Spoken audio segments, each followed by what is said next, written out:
Hey everybody, welcome back to HitPoint, an anime news show, a niche news show, a show where Baku and I will talk about anything and everything that catches our interest and or ire. A show where I have a working microphone at the beginning of the stream. We broadcast live every single Sunday at 7 p.m. Central, 8 p.m. Eastern Time. We'll be previewing some trailers, talking about some cool news that has occurred over the last few days, and we're also gonna listen to a voicemail. We got some pretty cool stuff lined up. What? We got some pretty cool stuff lined up, guys. Welcome back, Baku. It's good to see you again. How are you doing today, good You sir? actually have a voicemail? I know, right? We Amazing. actually, I didn't mean to spoil it. I just got too excited. I had to spill the beans at the start. I welcome it. Thank you so much, guys, for sending us stuff. I'm doing pretty good, man. It's been a great week. I caught up with some of my anime shows. I'm feeling pretty good. How have you? I done goofed. I was telling Derek in the pre-show that I might have been watching anime since 11 p.m. The day before because I couldn't sleep until maybe 8 9 a.m. the next day. So I was sitting there watching anime for about 12 hours or so. So you're a less than proper 12 hours. degenerate, I see. Oh Well, yeah, obviously. yeah, I can tell because you also just, just prior to the stream, sorry for the delay. If you might have noticed that we were almost a little bit late there because just prior to this, Baku was sharing with me a piece of culture, an uwu copy pasta that somebody read out loud, and I was so enamored, and I was explaining to Baku that I feel like my life has suddenly changed in a way that it cannot be unchanged. So I'm still recovering from that, but otherwise, you're doing pretty good. I got it. I got it. That's the uwu magic that I was sharing with Derek. Uh, You can't enter the the weepdom without seeing things like this. That's part of the fun. that's right. Oh Yes. man, yep. That is now part of my mind. That's Can't. the thing. There is probably something important those neurons could have held Mhm. within my brain that now they're busy holding that. Surely you just nothing's more important than this. Well, hey, before we go way off further into the weeds, I did want to provide a brief explanation for our absence last week for those who are listening through the various podcasting platforms out there. Last week, Baku and I did not take off the week. We actually had a live showcase rounding up. Oh man, some incredible games. 57 games from 13 different showcases. But it was very trailer heavy and just would not have lent itself well to an audio only format. So if you are a listener of the podcast through Spotify or Apple Podcasts or anything, maybe if you're you missed it, maybe go check out the really cool roundup because there was so many cool things that we talked about that week. Man, have you recovered from that? Is that why you couldn't sleep? Oh no, that's just me being a degenerate. Oh, okay. Okay. That's, Well, it's simple. that fair enough. Fair enough. So we have a few comments from last week that we'll probably want to round up, but I will point out the phone number at the bottom of your screen now, 785-337-3805. You can call us, you could leave us a voicemail, or you could email us hitpoint@superderekrpgs.com, and we'll play it on the air like we will in a moment. But before we get to that voicemail, here's a comment from actually a couple of weeks ago because we kind of skipped over the comments section, responding to comments from the last showcase video because that was kind of an alternate sort of stream, very very out of the normal. So, anyways, this one comes from the Ninja Mouse, who says that a PlayStation YouTuber recently shared a graph from a PlayStation financial report that showed live service games accounted for like 51 to 53% of the PlayStation revenue for the last 3 years. The other half was basically everything else, presumably including traditional single player RPGs. They said they wouldn't be surprised if it is if this division applies to Mhm. gaming audiences more broadly, and that's a pretty interesting thing. Baku, did you want to respond to that because you actually did some research? Oh yeah. So I did look into it. I don't know. I couldn't find a YouTuber in question, but I was looking at like Sony's own like record. So there's no like PlayStation financial record. Hmm. Because Sony is the company. So Sony releases financial records based on all of their like all of their divisions, if you will. Yeah. And then there's like the gaming sort of like division where PlayStation falls under. Um, the thing that I couldn't find is any mentioning of live service specifically from Sony, or Okay. like not in their financial records and not in their presentation slides. What I did find is something called game and network services, which may have been misconstrued as live service. Now, I don't I don't do anything live service. Like I don't play games that are like gotcha or like FPS. I don't do any of that. So I don't Hmm. know. Yeah. But when I think about Sony as a platform, as a business, they don't really capture revenue from like a live service. That's what the game company do.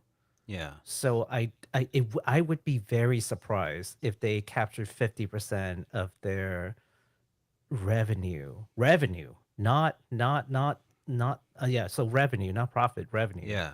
from live service. Network service, okay, because that would include your PSN subscription. Like I Oh, would, yeah. yeah, so that would include PSN. Live service is a harder thing for them as a platform to capture. Like what kind of money would they make from a live service game?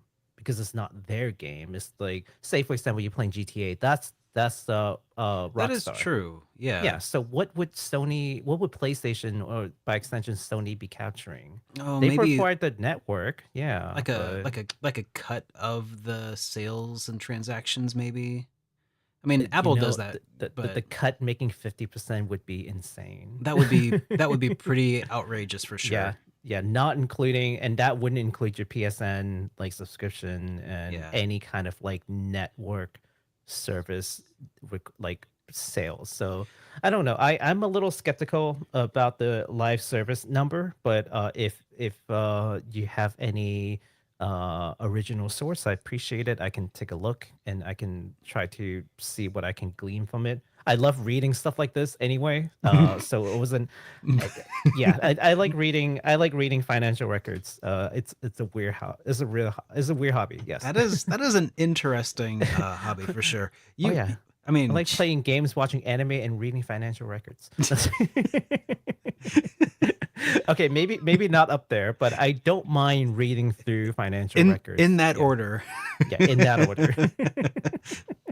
We got another one here from Bombs Away who says, I see comments all the time that say that gaming is in a horrible state. But if you go back 15 years, games were pretty janky on a whole compared to now. A lot of people have their rose tinted glasses on right now, but won't take them off to try playing new games themselves. Great episodes tonight, though there were quite a few games I'm looking forward to from the state of play. Oh, that's right. With the state of play and the marvelous showcase That was 2 weeks before. ago. Yeah, Yeah. yeah. Maybe next time we should just hold off on covering any showcases until they're all done, and then just have like a 15-hour long just showcase stream like that again. No, no, No. okay, maybe not. Um, but yeah, it is pretty interesting. You would mention that there Bombs Away because that was like the late PlayStation 3 era. I feel like by late PlayStation 3 things were turning around somewhat, Mhm. but early PlayStation 3, like 2006-ish, things were really rough. No one knew Um, how to develop for PS3. they know it's powerful. They know it's the next big thing. There is a Hmm. huge install base Yep. because of the DVD capability, and people And loved it. Consumer loved it. Game and developers very hated few it.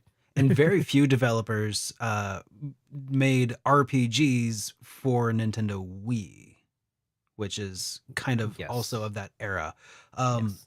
so what we so for a while there, the Xbox 360 actually looked like a very viable console for RPG fans because it had like Blue Dragon and Lost Odyssey, and then like you look over at the PlayStation 3 and it's got like, gosh, back in the day, what was it? There was Folklore or something like that. No, was it Folklore? Was that the Mm-mm. JRPG that was early PlayStation 3? I There wasn't a whole lot um in the early PlayStation 3 era that I felt really inspired by. And then Final Fantasy came out, Final Fantasy 13, and like a lot of people were just kind of like, ooh, I don't know. Eventually developers did start putting more stuff on. Oh yeah, that was the other thing. Xbox 360 also had um that musical based one for a long time that was exclusive to the 360. It eventually came out for PS3 in the West, but there was for some reason it didn't. Eternal Sonata, that was the one. Came out Um, originally exclusively on 360, but eventually we got it on Made PS3 on in the West. PS3. Yeah. Yeah, but yeah, yeah, there was a lot of like, I don't know. It, I feel like that was also the start of Mhm. when a lot of developers started taking a really long time to develop games, like a Yes. really long time. Yes. Um, so, but yeah, things were certainly jank in the early portion of that console generation for sure. Oh man. Yeah, the PS3 architecture, the cell, I think it's like cell architecture. It's Oh yeah. weird. It's Oh yeah. weird. It So was and developing games on it was a super steep learning curve. Yeah, it had an 8-core processor. Well, in 2006, like what were I mean, we can barely utilize 8 cores today for like a lot. Well, I mean, maybe not so much today, but like even 5 years ago, it was Hmm. hard to see and find things that it wasn't until maybe Ryzen just made a plethora of cores available Hmm. to, everybody, basically to the Yeah. masses, that then programs were starting to be like, okay, yeah, maybe we'll leverage these. Hmm. Um, Yeah. so like 8-core processing for a console is just nuts from 2006. Yeah. And most people bought it to watch DVDs. Blu-ray. Oh, Blu-ray. Sorry, I Yeah. keep saying DVD. I meant Blu-ray. Yeah, it was a cheap Blu-ray player that everyone hopped on, and they Well, loved the media cheap, center idea. cheap, Well, air quotes. relatively at the $600. time. $600, man. That was Relatively at the that was a time. that was a Yeah. big ask. And that was $2006. That'd be like $1,000 today. Yeah, people and them complaining about well, it also plays DVD, so there's that, but It does still, it no, they did. they, they It got it did. for the Blu-ray. They're like, oh yeah, it's like a media center. It's supposed to do everything for you. It's supposed to like centralize your entire Oh yeah, thing, even it if you did. don't play games, Dude, right? So it yeah. totally did because I played PlayStation 3. I used PS3 DLNA. Basically, I used it to stream my legitimately acquired content from the other room when I was Mm-hmm. living in another like apartment, years ago. Mm-hmm. It was a it was a pretty sweet investment. It also played PlayStation 2 games. Mm-hmm. The one that I got did. Mm-hmm. Man, I loved my little PlayStation 3, but I'm so afraid to touch it now. Like I'm afraid if I'm gonna look at it wrong, it's just gonna like, Never work again. yellow light of death or something. Yeah. So it's just like it's there for me to look at and be like, And yes. just admire from a Yep. distance. Exactly. I understand that feel. All right. We got one more here from Emulation Emperor who says there- I didn't have much of a comment for this, but I did laugh pretty good at it. They Mhm. said, in quotes, I swear I don't care about graphics. Gameplay above all else, and a nice art style is appreciated. And then Expedition 33 arrives. Okay, maybe I do want a damn good looking game. Pretty much I nailed it love there. it. I laughed really hard when I saw it. Thank you so much for making my Monday a little better. There. I 100%. yeah, I love funny comments. Especially because I'm reading them Monday morning, you know, and I don't want to when I don't want to work. And I'm like, "Oh, this is nice." So thank you for that. Yeah, I you know, we'll never say no to great graphics and great aesthetics. Just, you know, maybe don't put 80% of your game funding on it because it's not worth that much. Yeah. Yeah. Maybe like 30-40% I mean, max. Just put honestly, more money on everything else, please. one of the things about Obscure, Claire Obscure, Expedition 33 is that it, it's kind of Western style graphics. Because I Hmm. mean, when I say that, I mean like Western RPG style graphics. What do I mean by that? Aesthetics. Aesthetics. Aesthetics. Yeah. Yeah, It's the yeah. aesthetics. Yeah. It feels like we don't get very many turn-based RPGs that don't look like anime. Um, Yeah. you And know, I welcome it. and You know, like even Final Fantasy, like the new one, like it's gorgeous, right? Final Fantasy 16 mhm. looks beautiful. It still looks like it's definitely got some roots in like anime aesthetics, though.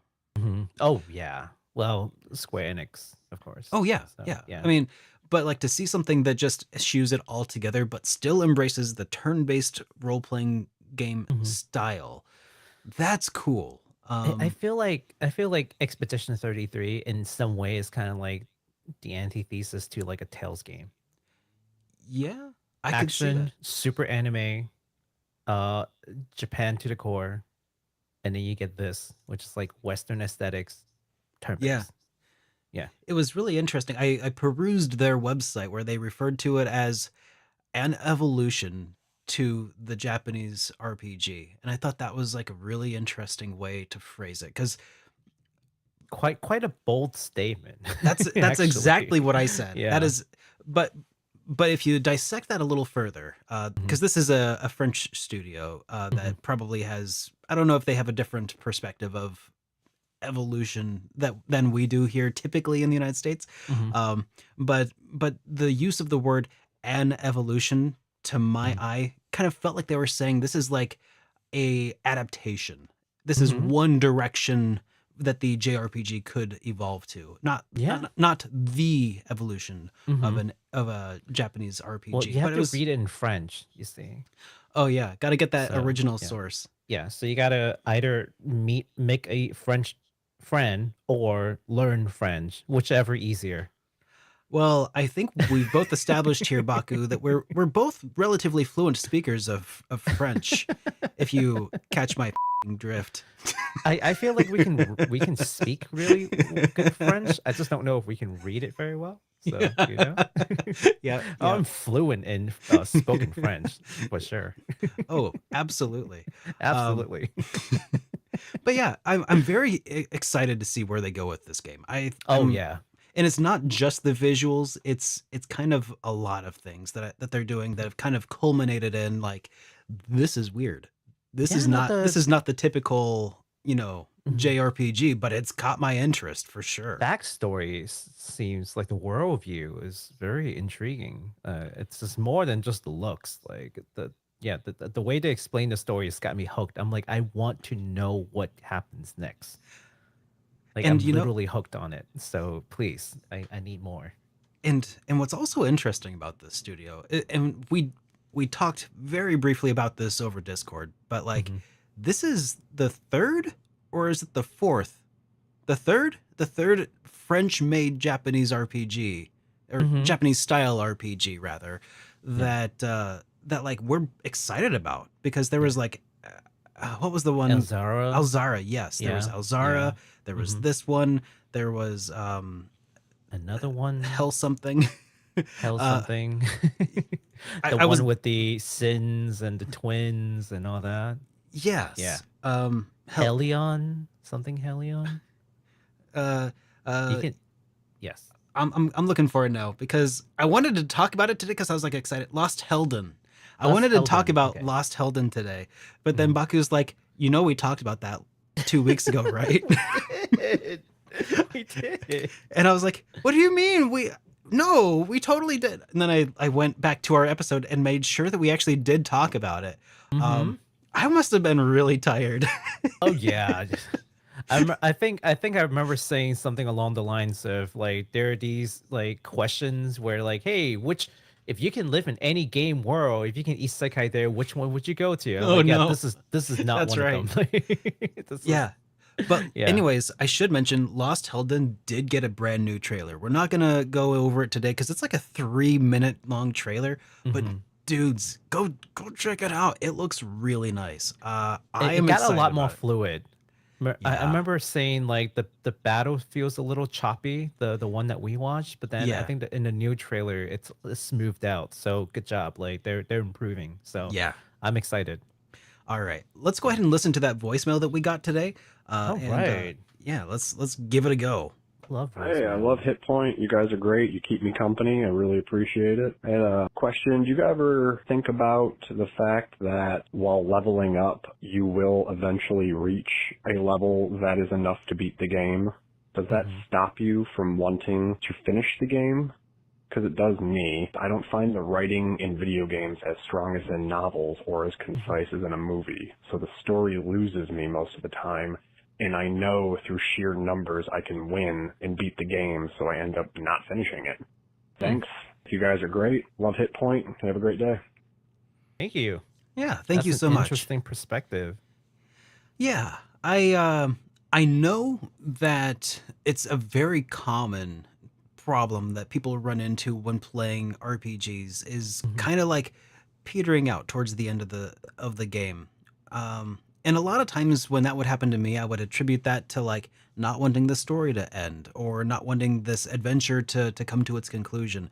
Hmm. Or, and then I just put it up on a shelf and be like, oh, I'll finish it some other time, enjoy it later, and then I'll forget about it. And then 3 years go by, and I'm like, oh yeah, I never did finish that game. So like, I feel like that's pretty common, but Hmm. as far as this specific one, I don't know too much about that firsthand. That's not something that personally affects me too much. Hmm. Um, I, eh, what about you, Baku? Does this ever enter your thought here? No, that's never entered my thoughts. I mean, first of all, I don't go out of the way to over level, Oh, I especially do. late game. I do, 100%. Yeah, I don't bother because I don't have time. So I kind of push through. I don't have Um, time either, but I do anyway, and that's why I'm still playing Lufia 2. oh my god. Yeah, I don't find grinding fun. Now there are some games where the this is like the opposite of a difficulty spike, right? Yeah. Like difficulty spike is in the regular course of playing a game, the scaling is done in a way that's poor and in such that the enemies are way too hard for your given well what most people's level should be kind of thing. So the Yeah. opposite problem of like well it got too easy towards the end. Hmm. This is why I like Octopath Traveler, like I was gonna True say Boss a that. lot. Oh, don't you can't just drop that word without. The True Boss. No, you said it again. You're God, people. Okay, it's been several years. It's almost been 10 I years. think it's How long long has it been? enough. I think it's long enough. Okay, all right, We're sure. You past can. the statute of limitation The at this statute of point. Of yeah. spoiler limitation. Yeah, whatever. But basically, I mean, I won't go tell you what boss or what's the Oh no, no, circumstances, no. but it Of was a course, really difficult boss, and uh, dude. you know, It kicked my butt so mhm. hard. And it like extended the duration of that game significantly. Cause like I it was at that point I was like, okay, I'm gonna need to figure out what's going on with these unlockable job classes, which turned into Oh like tracking no! down a bunch of like other super bosses leading into it. Oh no! Oh yeah. You didn't do the secret jobs and stuff before? Oh well, that I that mean, explains a lot. I did them eventually, but Yeah. yeah, I got smacked down pretty good. One Uh, one of our Twitch streamer friend spent 12 hours on her first attempt. She just kept going, like, and it was like a war of attrition, and she wasn't getting anywhere in 12 hours, and she finally gave up, and then come back like another day to finish it. But yeah, she streamed for 12 hours trying to fight that boss. Yeah. So Yeah, so yeah, I so you're respect saying it. that Yeah. this game, Octopath Traveler 2, is, the cure for what ails you, my friend. But Potential cure, yeah. potentially, Potential cure. potentially. Uh, Except you might over level, in your preparations. So don't do that. But here's the thing, like mhm. I when I pick up an RPG, victory in my eyes is already a foregone conclusion. When I decide to play a game, it's already beaten. I just haven't done it yet. But Mhm. that's how it is. Like it. Yeah. So when I take that perspective, like the idea of being too strong or strong enough to defeat the boss, like I was strong enough to defeat the boss when I picked the controller up, you know? And I'm not saying that to be like, cocky, even though it Mhm. kind of sounds that way, but I know that I've got it in me to Yeah. to beat the game. So like for me, the driving force, Confidence. yeah. Confidence. I mean, I have in my day, I have beaten over 100 RPGs. I mean, And that's it's not a baseless confidence. Like you have beaten so many. You have a historical record. You know that this is beatable. Like it's not oh a yeah, if or whatnot. Like you know it. yeah. So I mean, getting to that point where I'm at that strength level that I would need to defeat a boss, it doesn't really weigh on me so much. Hmm. And in my opinion, like that's one of the things that I actually really enjoy about certain kinds of RPGs is that they allow you to leverage their systems in such a way that you can absolutely break a game. Um, Trails is one of my favorite series of games that allow you to do that. I mean, it's one of my favorites in general right now. I think I can say that at this point. I've invested enough time in the Trails series that if I didn't say it was one of my favorites, that would be a significant waste of time. Hmm. And Yeah. so anyway, and you Well, the can other really thing, leverage that. the other thing that I personally don't necessarily subscribe to is the belief that like game story is inferior to novel and movies.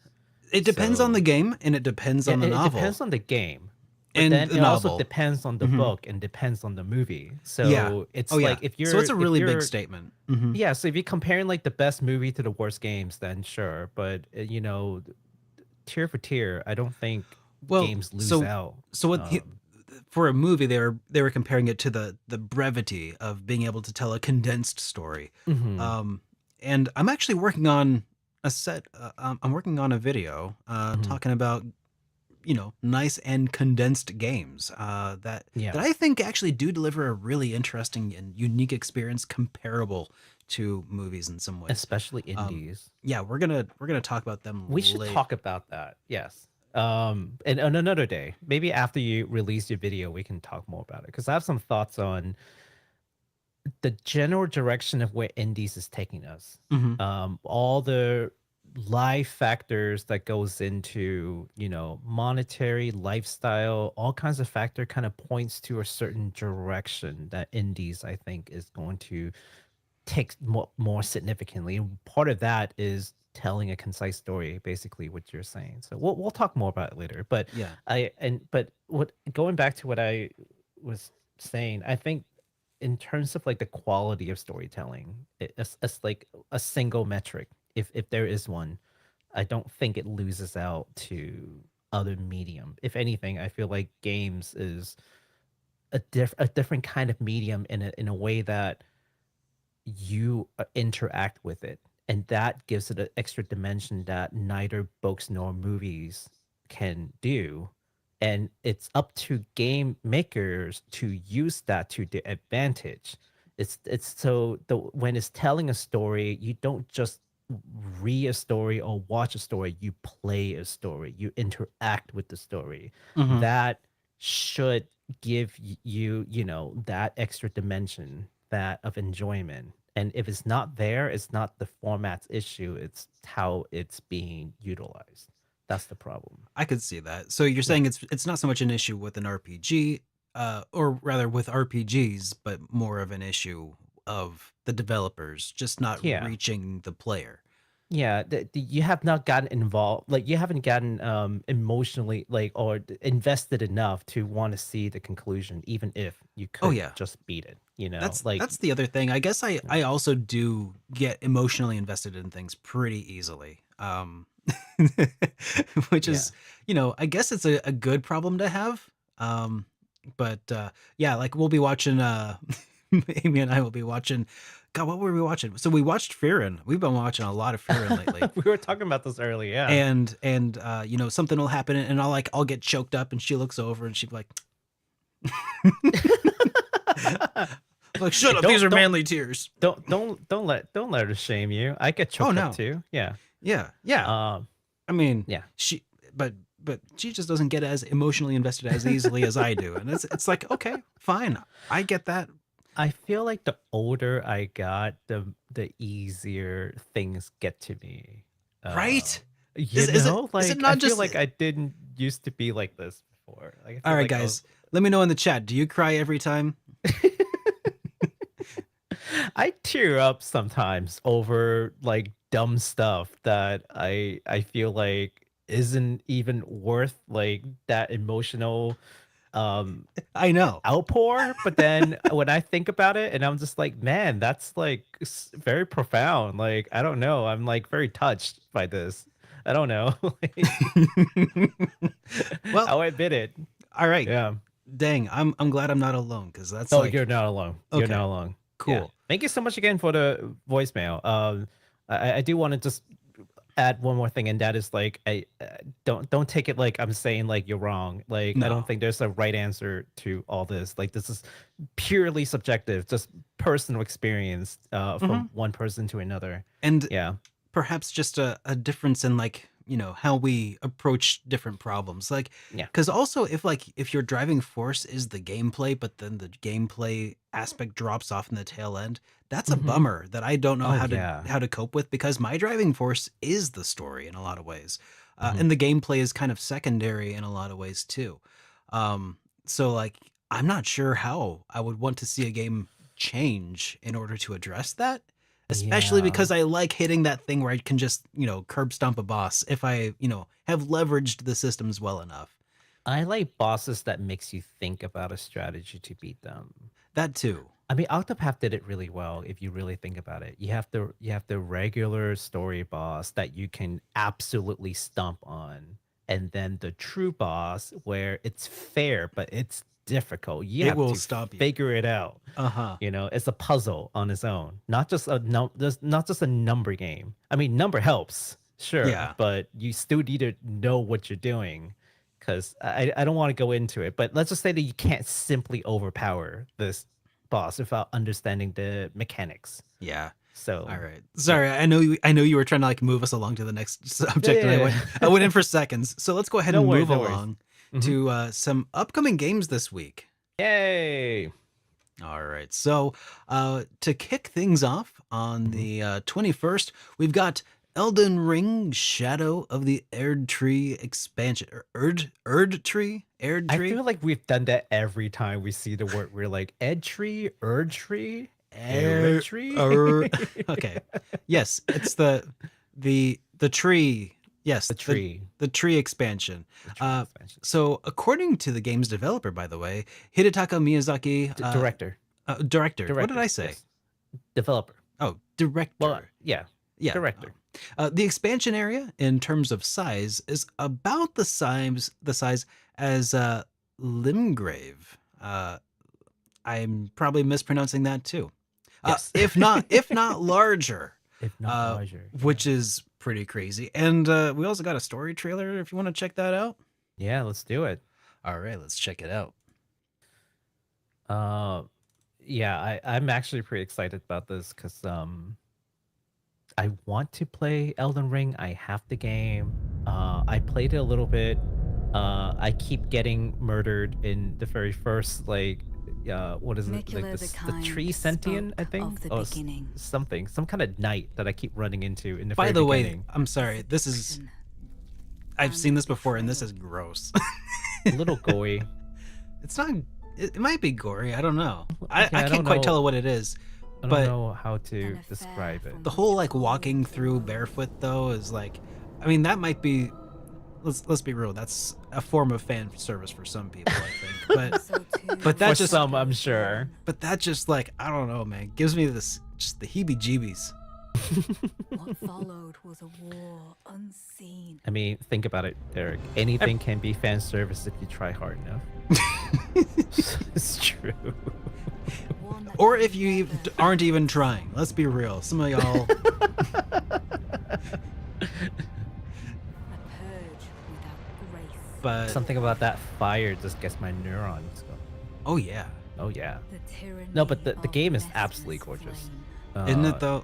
Even the in-game. I mean, yeah, I know we're watching like cinematics right now, but like the in-game game, like world is very like it's dark, but it's also like beautiful, like in a very haunting kind of way. It's absolutely gorgeous world that they put together in Elden Ring. Wasn't like a famous writer involved with Yeah. Elden Ring too? yeah. The guy George R.R. Martin. Yeah, the guy who did Game of Thrones. Yeah, yeah. Song of Ice and Fire, Song of whatever. Ice and Fire, yeah. And so Things really- kindly things Mikula really would cool. abandon everything. I think that's pretty sick. And I wonder if fans never get a conclusion to that book series, will this have made it His worth it? golden flesh, What if this is the his conclusion blinding somehow? strength, I doubt it. even his I suspect not. Read 20 books. The conclusions in a video game. Good luck. Instead And of not a not just any game, like a notoriously difficult video game. we choose to follow. Get all right, good. guys. I was gonna say, Get good. get good, book nerds. Oh boy. Is there even a difficulty setting on this? I don't think so. So it's like it's the opposite of like a read the manga ending. I love that. I think they should do that more often, just to mess with people. But no, I don't think there's like a difficulty setting on Elden Yeah. Ring or any of the Soul S game. Like it's either you win or well I mean, you don't. it depends. Like you could be a magic user or something. Oh, does that make the game significantly easier? I don't know. I mean, there's different play styles. I don't know. I played as the naked person with the club. Yeah. I don't know what class that is, but the chat Oh. voted for it, and I had no choice to play it. That's funny. Uh-oh. Yeah, you should definitely give it a shot. I don't know how it compares to like Dark Souls or whatever, but I think that the original Dark Souls had some balance issues depending on like how you chose to play. Mhm. But you know, I think that it's as with all RPGs, there are ways to min-max your character to make them, you know, a little easier. So okay. yeah.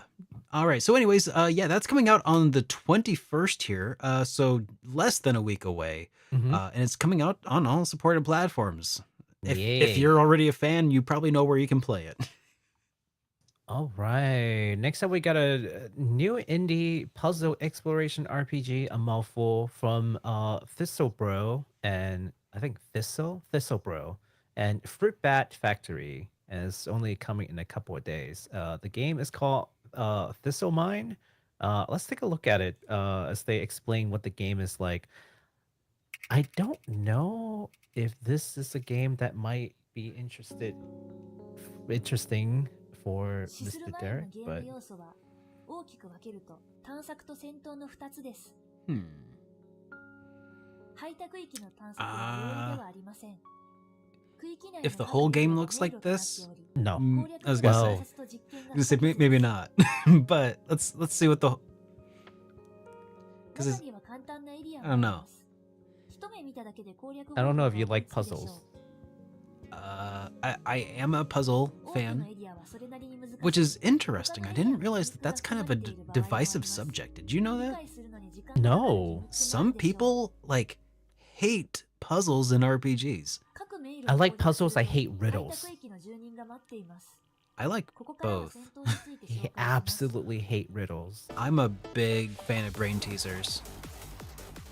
視 But 線 yeah, ラインの戦闘 it's は weird So to me. battle is extremely difficult in this game, 開拓域の住人 apparently. であるアノマリスは Really? 侵入者に容赦がなく Like every 様々な battle is its own 手段を使い puzzle. ます Ah, アノ I マリス see. が発生させる正気の影響で戦闘中のターン数に制限がありますさらに一つとして同じ戦闘は存在しないため各戦闘で異なる戦略が必要で Each す encounter is wholly unique. 開拓 Okay, 域には so it's not just like 多くの having 手段 scripted が存在します like encounters with random mobs, but it's like Yeah. these are like almost every fight is a boss fight. Every fight is a boss. And you have to figure it out. And they Wow. expect you to die many, many times. And you just have to keep coming back. And so there you go. Maybe this is the kind of game that a caller should be playing, where you don't get to grind. Yeah, maybe. You don't get to just power through. Every single battle is basically a strategy. And if you lose, come back and try again. I mean, if you'd asked me to take a look at that before, like I certainly would not have pegged that game as being like a particularly difficult game. Mhm. You know, like in a lineup, I'd be like, oh yeah, that's the cutesy game. That's for anybody. That approachable. No. Japan does that. They like putting super cute arts next to things that are, actually pretty dangerous. Like, Yeah. and anyone who ever seen Madoka would understand that whole theory there. Super cute, but just watch episode 3 and on, and you'll get it. Anyways, this game is coming out in 2 days on PC only via Steam. So if that interests you, make sure to wishlist over on Steam. All right. So, finally, the enhanced version of Shin Megami Tensei 5 is just around the corner. This version includes all DLC content from the original release, a whole unique storyline that you can select at the start of the game, so you don't have to play the original story over again if, you were like me and played it on Switch already. You can just boot up, the new campaign. It also has new characters and demons, and Yeah. a trailer as well that we'll go ahead and check out here as well. Yes. You want revenge? Then I'll help you get it. I'm kind of curious about because there were some things in the story that like I didn't like how the direction it went. So I wonder if this is like, is this going to be a way to get like a perfect ending, a better ending? So Who knows? I kind of appreciate this approach in a way because the alternative would have been like Persona 5 Royal, where they have to go Yes. into the original story, make a bunch of changes, and then give you like a royal ending, right? Yeah. I part of me like this approach where they don't mess with the original story at all for the people who like played the original and really liked it, and they're simply giving you a whole new story, Just a that- new route yeah, just entirely. different Yeah. route altogether. Not And it even, has like, yeah, and it has like a precedent for it in like Persona 1.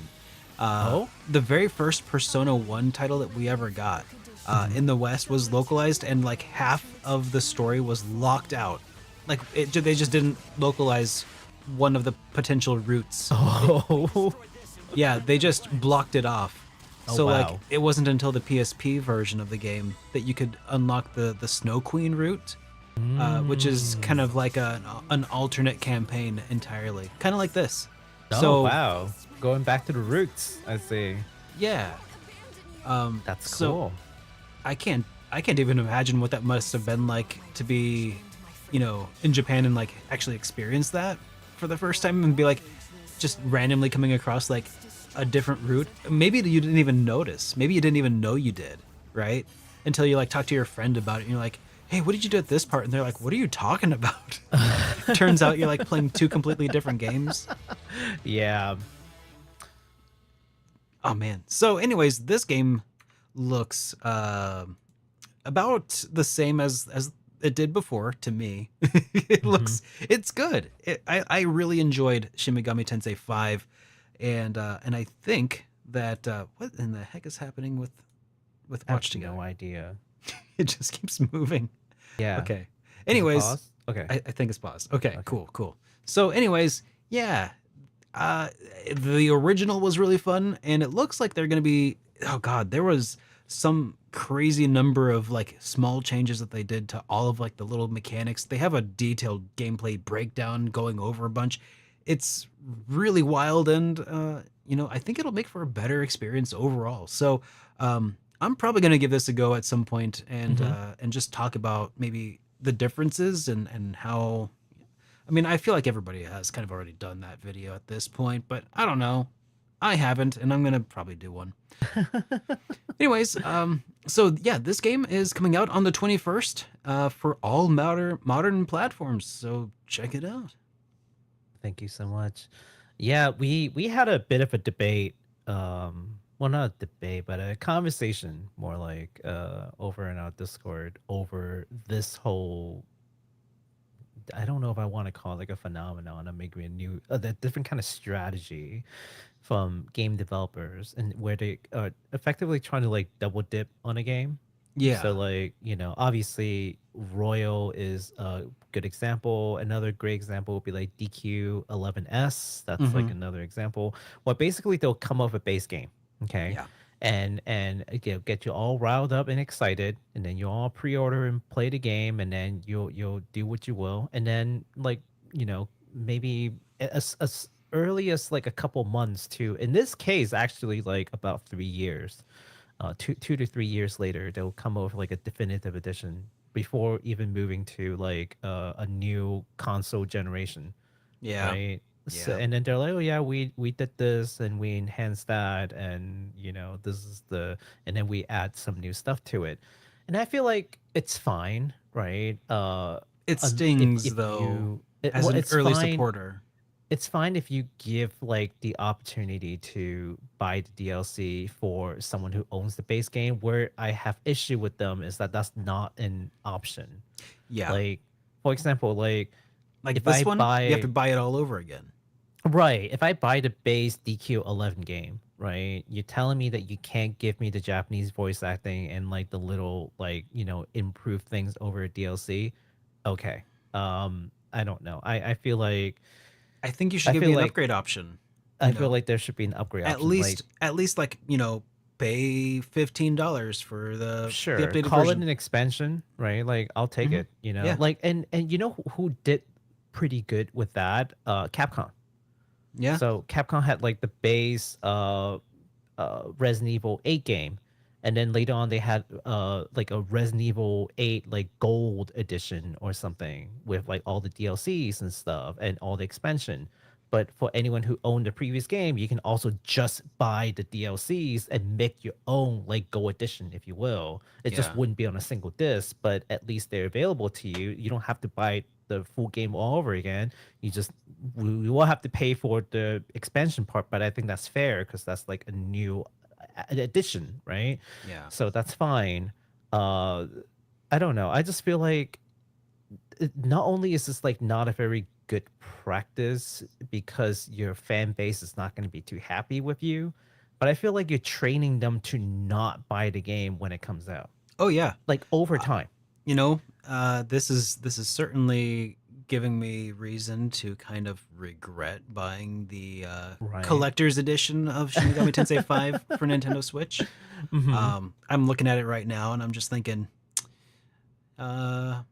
I don't like that anymore. Yeah, it will still be valuable. There's enough hardcore SMT fans that Eventually, maybe. yeah. But it'll I mean, be, yeah. but it's also like it's on my shelf now, and it's not even the one that I would play if I wanted to play it. It's like, why is this even on the my point? shelf? I don't know. It's an art piece. It does feel like it undercuts some of, yeah. It just it feels like I'm being undercut, and And when Shin Megami Tensei Persona 6 comes out, like I'll review it if I get a copy, because that's what I'll do. But am I gonna buy it? Yeah.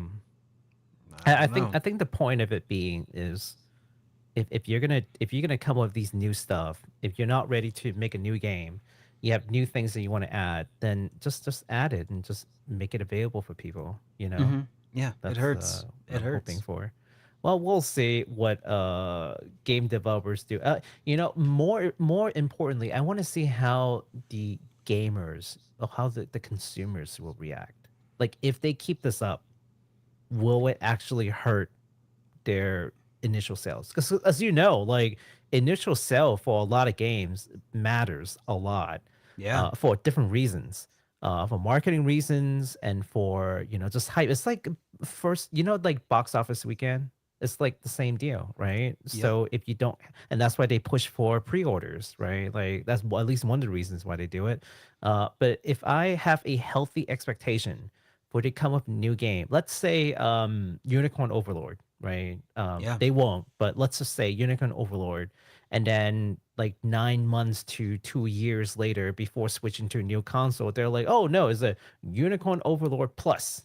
It's gonna sting." And then the Yeah. next game they come out, I'll be like, "Well, are you gonna do another Plus version? Because starting to establish a trend here, Yeah. Atlas."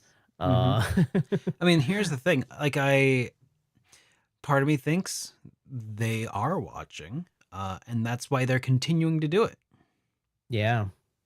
I Because mean, they think that you will buy it, again, because and they will make twice the, I don't want to say twice the amount, it's not quite twice the amount because they are doing additional development and whatnot, but they are taking a second dip at it least. it does They're feel double like a dipping. Yeah. financial decision of like, what would it cost us to develop a different game? What's Hmm. the cost to develop a definitive version? Right. And if the and how many will we sell? And Yeah. if the answer is we will sell the same amount or close to, or if this costs, say, maybe it costs half as much as making a brand new game from scratch. If that's the case, they only have to sell half as many units to Hmm. be equal. But if they sell more than half as many, then it's, it there's some, made it made sense. yeah. Yeah. Yeah. So especially if they charge full price, And and I think there lies the issue, right? If you look at it purely from like a revenue, like like return standpoint, then sure. But what they might, and this is why I was thinking about this, like what they may not be thinking about is what they're training the consumer behavior to be, uh-huh. just And the what fan they're base losing, behavior, yeah, and and what what they are losing later on, and yeah. also in terms of just goodwill. We talked about Oh this yeah, with RGG. with the fans, oh yeah. We Yeah, RGG Studio made some anti-consumer decisions that Hmm. cost them a lot of fan, Oh yeah, goodwill. And for not a lot of gain either. no, it was Yeah, weird, but because yeah. it's very weird. And this feels like it's even a more uh, a more impactful issue, I think, than like putting New Game Plus behind a paywall. Like, this is, Mhm. you're putting the true ending behind a second purchase, a second like $60-$70 purchase. Mhm. Like, come on, Yeah. man, that's tough. It is Yeah. nice though that they at least acknowledge that like nobody wants to play through a game a whole second time to get to the good stuff. So Mhm. that it's nice that they added it as a second campaign. But Yeah. again, if you're just gonna do that, like, let me buy the second campaign. Yeah, as a standalone maybe, or as a DLC somehow, right? Yeah, yeah, Yeah, I'm shaking my head at it too, but yep, that is the state of being, and we can only observe where it goes from yeah. here. Yep. All right, let's All move on right. to something, some happier news. Oh yeah, some happier news. some new stuff got announced. Yes. You want to tackle this So, first one, or yeah, go for happy it? news about a post-apocalyptic uh Yay! post-apocalyptic side-scrolling action adventure game. How's that for an upper and not a downer, I huh? love it. Uh, so this new game, well, not new, sorry, this new game, well, it is a new game. We talked about it before. It's from Nitro Plus. It's called Rusty Rabbit. It's a game about it is post-apocalyptic. They trigger a second ice age. Humanity's left the planet because they're like, we're done polluting this one. The next one will do better. Yeah. So they left. And then the animals and stuff kind of take their course, and then the next set of sentient being that has managed to evolve to that level are, well, rabbits in this world anyways. Now the concept and story is created by Gen Urobuchi, and for anyone who knows Gen's work, think Psychopaths and Madoka, for the truly cultured of us, think Sayano Uta, that guy wrote the story for this. So Okay. very intriguing for a I don't this is not an indie title. Like Nitro Plus is certainly an established company, but it's like indie game price, so I find that intriguing. It's like $20. And the main character will be voiced by Take Kuroda, who if you know, actually voices Kiryu from Oh. Like a Dragon. So we got this like Yakuza sounding rabbit in here. Let's take a look at the trailer. You'll see. Okay. Yeah. All right. Let's check this out. It's a fun one. I all eyes on this one. Oh, no, wrong Nope. game. Yep. Yep, there we go. All eyes on this one for me. Sorry guys. This one's Not 7 only plus. downers that NetEase is involved, but they bought Nitro Pass, so what are you gonna do? Do y'all see that? This game is 7 plus. Okay. So sorry, all you 6-year-olds. Yeah, no 6-year-olds allowed.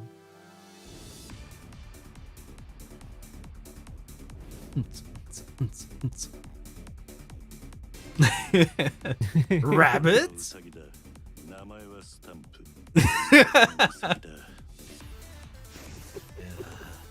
Yada yada.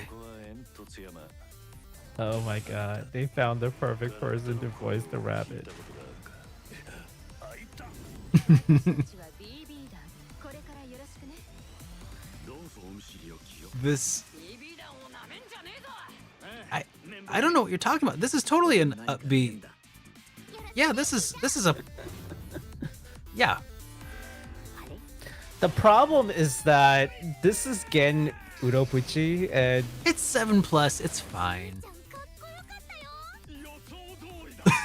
たよ So far, until you unlock the secret ending.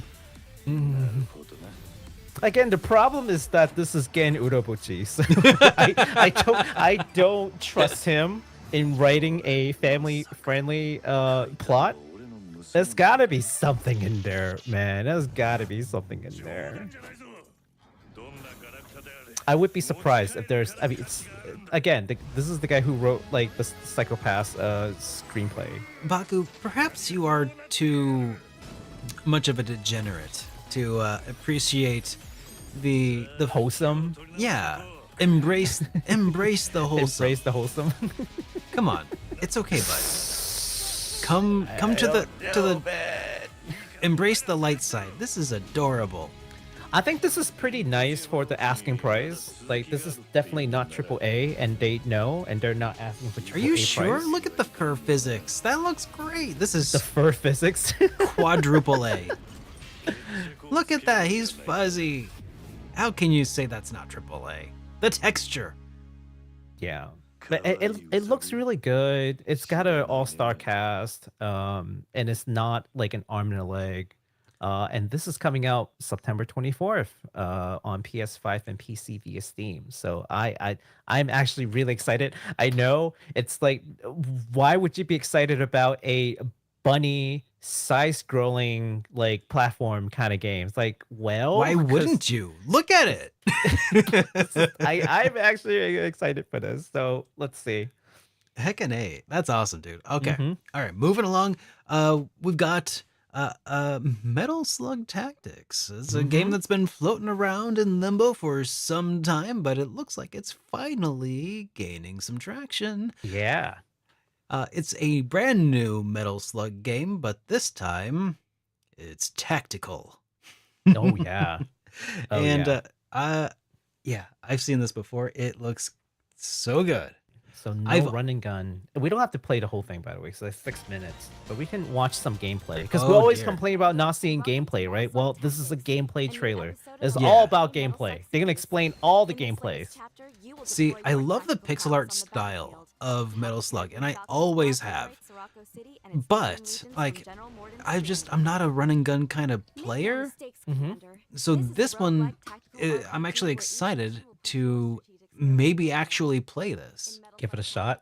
Yeah, because like it's No pun intended. Hey, hey, hey, hey, hey. embrace the dad jokes. I can be punny too, guys.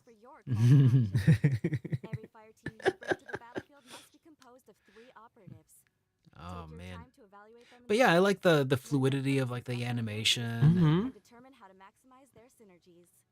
Maximize synergies. What is this? A corporate boardroom meeting? Synergy. I like the character designs. They're nice. I was gonna say it's not just the pixel art that looks good. Mm-hmm. Like the overall aesthetics, like everything makes sense together. Like the menu, the doesn't feel like it's out of place. If that makes sense. Yeah.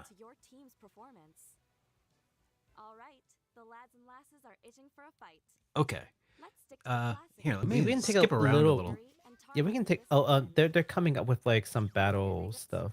Oh, okay. Let me I'm see. just thinking of like our audio only listeners. The stuff on screen is awesome, but like Yeah. musically, visually, yeah. So there are like primary and secondary weapons that you can use. Like primary weapon does not have any like maybe it's just like a pistol or something. Yeah. Where there's like infinite amount of like ammo. But then there's secondary is kind of like your skill, and you have to like count your ammos. And depending on how you put your units together, Yeah. they can do kind of like combination attacks. They have special skills. You can use like special move like a air raid. Yeah. So like it's Are they all fighting? Okay, I was gonna say, is that before it looked like one of them was a mummy? They're fighting mummies in the I middle mean, of they're fighting mummies right now. Yeah, they got mummy dogs here. That's and But, like- I see, and they have prisoners of war that you need to like rescue and stuff. That's Yeah. kinda neat. Just like the original game. Yeah, Yeah.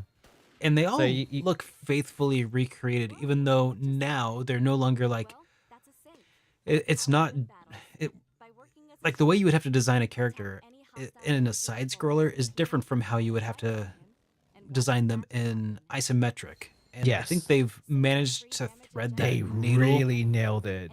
really Yeah. well. Yeah. That has to be so tricky, you know? I absolutely agree. And this is why after watching this, I'm super excited. Like it's super stylish. It's very faithful to the original game, and they did a really good job, like with the animation. And the battle seems like pretty intriguing too. The battle like mechanics. Yeah. So as a tactical fan, I am definitely gonna pick that up. Not just because it's first of all Metal Slug. I love playing Metal Slug, but even if not Metal Slug, I would consider picking this up just by virtue of it being a good game. Man, this looks great. I mean, great. Yeah. All right. Well, I think we can skip Okay. the rest. Yeah. Yeah. I think we can skip the rest. All right, we'll pause that because we actually almost watched the whole thing. Almost. Oh, I skipped through a lot actually. Oh, okay. Okay, Yeah. that's right. Yeah. Good. All right. So in that case, you want to take this? Oh yeah, you want to? Oh, I was going to finish out this one out. It is slated for fall of 2024, and it's coming out on all modern platforms. So Yay. If this you don't looked have cool to you? think about yeah, you can just play on whatever you want. yeah, yeah. Maybe Steam Deck. I think this game would be pretty fun on Steam Deck. I bet you're right. You know, especially because it's also got touchscreen, right? So Mhm. that might be useful to you Yeah. know. Yeah. All right, this next one, a lot of us are excited about. Square Enix just gave us the release date and more details on the newest mana entry after like 15 years. I think the last entry was like 15 years ago. Which is If we don't count insane. Trials of Mana remake, if we don't count Oh that, yeah, but- like a new entry, I guess. brand new. Brand new entry. It's called Visions of Mana. Let's take a look at the launch trailer because I haven't seen the launch trailer. I've been saving this Well, reaction for now, actually. Launch date trailer. Launch date trailer, yes. Yes. Okay. Yes. Let's check it out. I've not seen this. And You for haven't those seen who- this? No, Oh. and the Mana series is one of my favorite series, although know. 4 has been just such a traumatic experience that I'm a little weary of what they will do this time. I don't know what you're talking about. Because I swear They never if made they- a fourth one. If they pull that again, I am done with you, Square Enix. They made there was Legend of Mana and then nothing else after that. Listen to Legend of music. Mana and nothing else. Listen to that music though. Nothing else. It is our duty, much as a soul No, it life looks really believes good. to protect us. You hear that music though? We all have I our do, yeah. individual roles to play, ways of life. All I of am these kind of affect the glad future. that they are And I am proud to be embracing the bearer what of such an works. important mission Like Trials of for Mana those who is make like, let's remastered. see what works. Let's But see what the I- fan likes, and then I don't we want to have to respond give it. all of this up. Yeah. Like, we really like I it. want to keep Here's the living my reason life. why, and they're like, And now okay, that I got it. realize Let that, us try to I know that what I capture really that want and is come to up with a stay new here and keep title making that's not a memories with remake. you. It And does. This is what it feels like. I was gonna say it does seem like they're taking the storytelling element pretty seriously this time around. Like showing some cutscenes of people talking a lot and 5 There's- playable characters. It's my duty to protect Ooh. the alms from harm. Hina, I wonder if that means 5 different storylines or if that's, you know, one don't storyline, 5 think- characters. I don't think it's going to be like Trials of Mana kind of story. Like Okay. all 5 of these characters will be in your roster. I feel like That would be nice. I don't think you have to pick and choose. Hey, it's a bunny. Is that the Yakuza bunny? Is it a bunny? Oh wait, no, it's a cat. It's a cat Yeah. boy. I was about to A say cat I'm boy. like, I didn't know they made cat boys. cat boys exist. They are real boys. Oh, yeah. I guess you're right. Alms are appointed, not requested. There's nothing I can do There's about a this. little bit of like Legend of Mana kind of inspiration there. Yeah. Yeah. 3-person party. Switch out character. Oh, okay. Okay. So you get to control 3 at a time. Yeah. Was that Flummy? Look in the back. It's not Flummy, but it's the same kind of, yeah. It's not Flummy per se. They have a name. I don't remember the name, but it's not Flummy. Mana Beast. Sure. I don't know. In this world, like, they're like kind of like chocobos. You know what I mean? Like Maybe. Yeah. they're similar, but then like every series has a little different lore about them. If that makes sense. Maybe. Yeah. Companion can assist. They Okay. can like transform and stuff. They all have like they can all like morph, which is kind of cool. They got that Power Ranger thing going on here. Yeah. Look at the. Oh, Ah, look at it's- that. Look at that. Oh, the turtle is back! And he's swimming a lot faster than the predecessors. Good. Under ocean. Ah, it's the little cacti. we're all counting. I'm I gonna can't day remember one what it this was game called. so hard. I'm gonna hard day one this. Oh my god, I know. I will day one the heck out of this. Come on, don't give up. 2 years later, Visions So of Mana no Definitive clock Edition. changes, but Created a better tomorrow. you get to transform. Oh man. Protect the next generation. We will protect the mana tree. We will protect the entire world. Protecting the world. August 29. Square Enix, don't fail me, Square Enix. I swear. Yeah. Anyways, this game, speaking of day one-ing the game, this game is going to come out late August in August 29th of this year, releasing on PS4, PS5, Xbox Series, and also PC via Steam. No Switch, unfortunately, there. Now, here's a little bit of caveat there. PS4 version is physical version is only available in Europe. So I'm so sorry for those of you who are looking forward to a PS4 release in physical copy in North America is not going to be available. Only Europe. Well, But we do have PS5 and Xbox. So, I was gonna say also yeah. PlayStation 4 is region free, so you can just order it out from Europe, I guess. Yeah. Unless they're DLCs, then that makes it complicated. Yeah. Yeah. Yeah. Anyways, in addition to the standard edition, there will be a limited edition that contains a plush, a hardcover art book, a 5 CDs, OST set, and also the collector's edition box, all for the low price of $200. God. You know, You're getting that one, right? no, I'm not. You sure? I'm not paying $200 for an art book and a plush. You and sure? CDs that I would never listen to. Like, I'll take the no. CDs if you do. I'm just saying. I mean, I like having CDs in a case. It makes me feel a little sophisticated, but that's no, that's a hard pass. I feel Fair like enough. limited edition stuff, they're getting a little like uncreative with things. It The does plush is seem. fine, It does but get a little samey. yeah, If so if it was like a vinyl, like the Final Fantasy Pixel remasters, oh yeah. man, the packaging would be and the delivery would be a nightmare. Pixel logistic- Remaster did it. Yeah, and it was really expensive. Yeah, it was.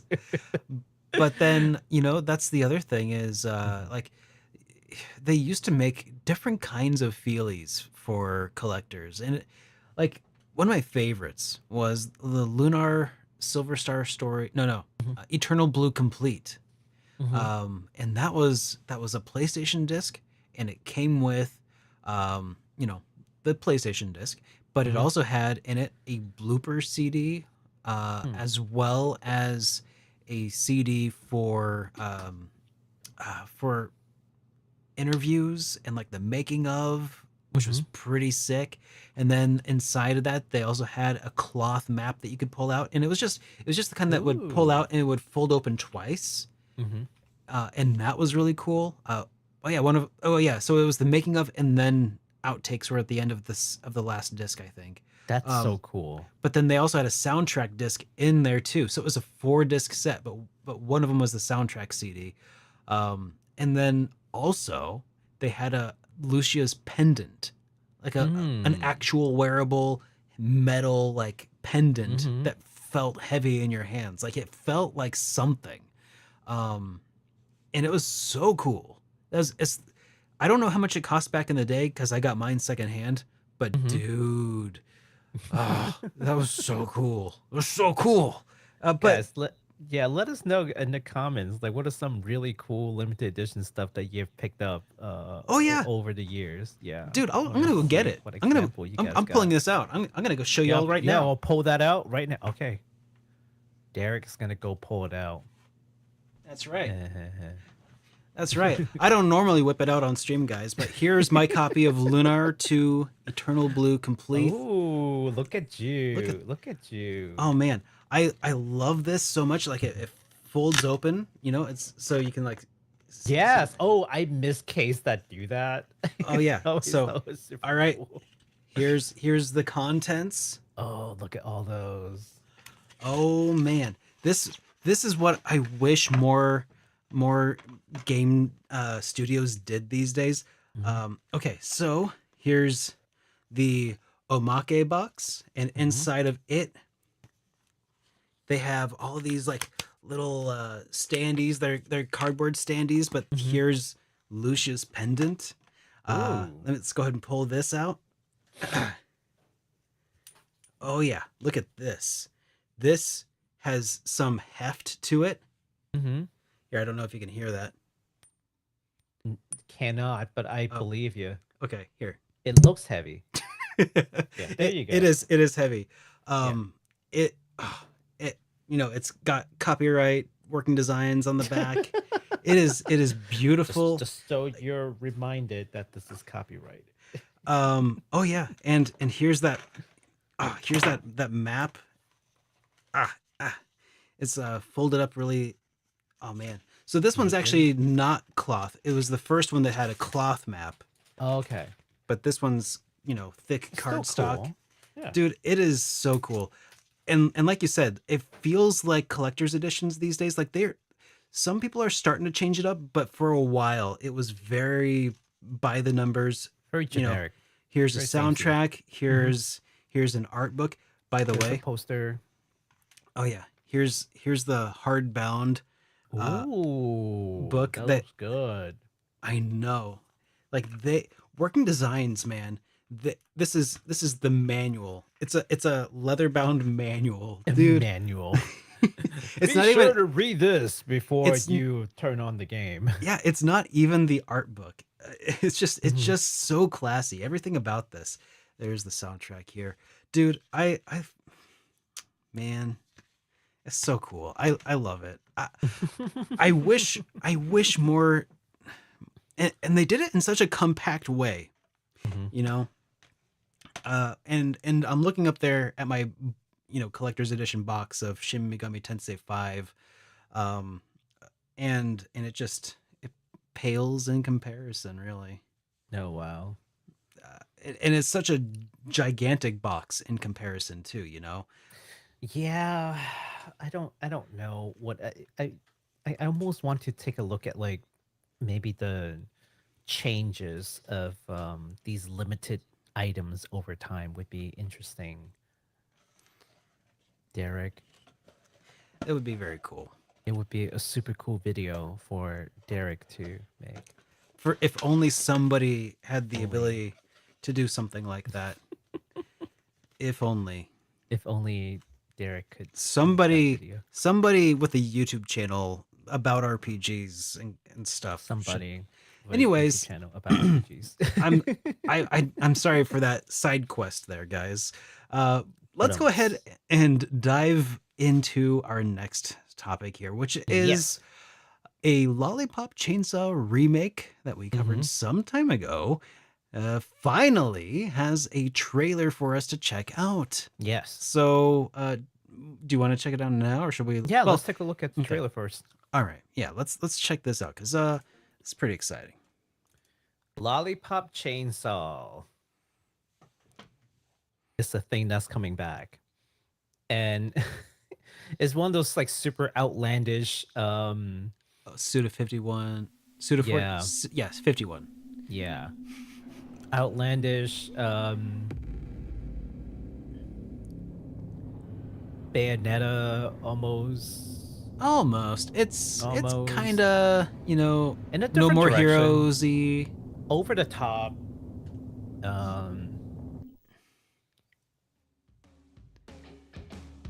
Action.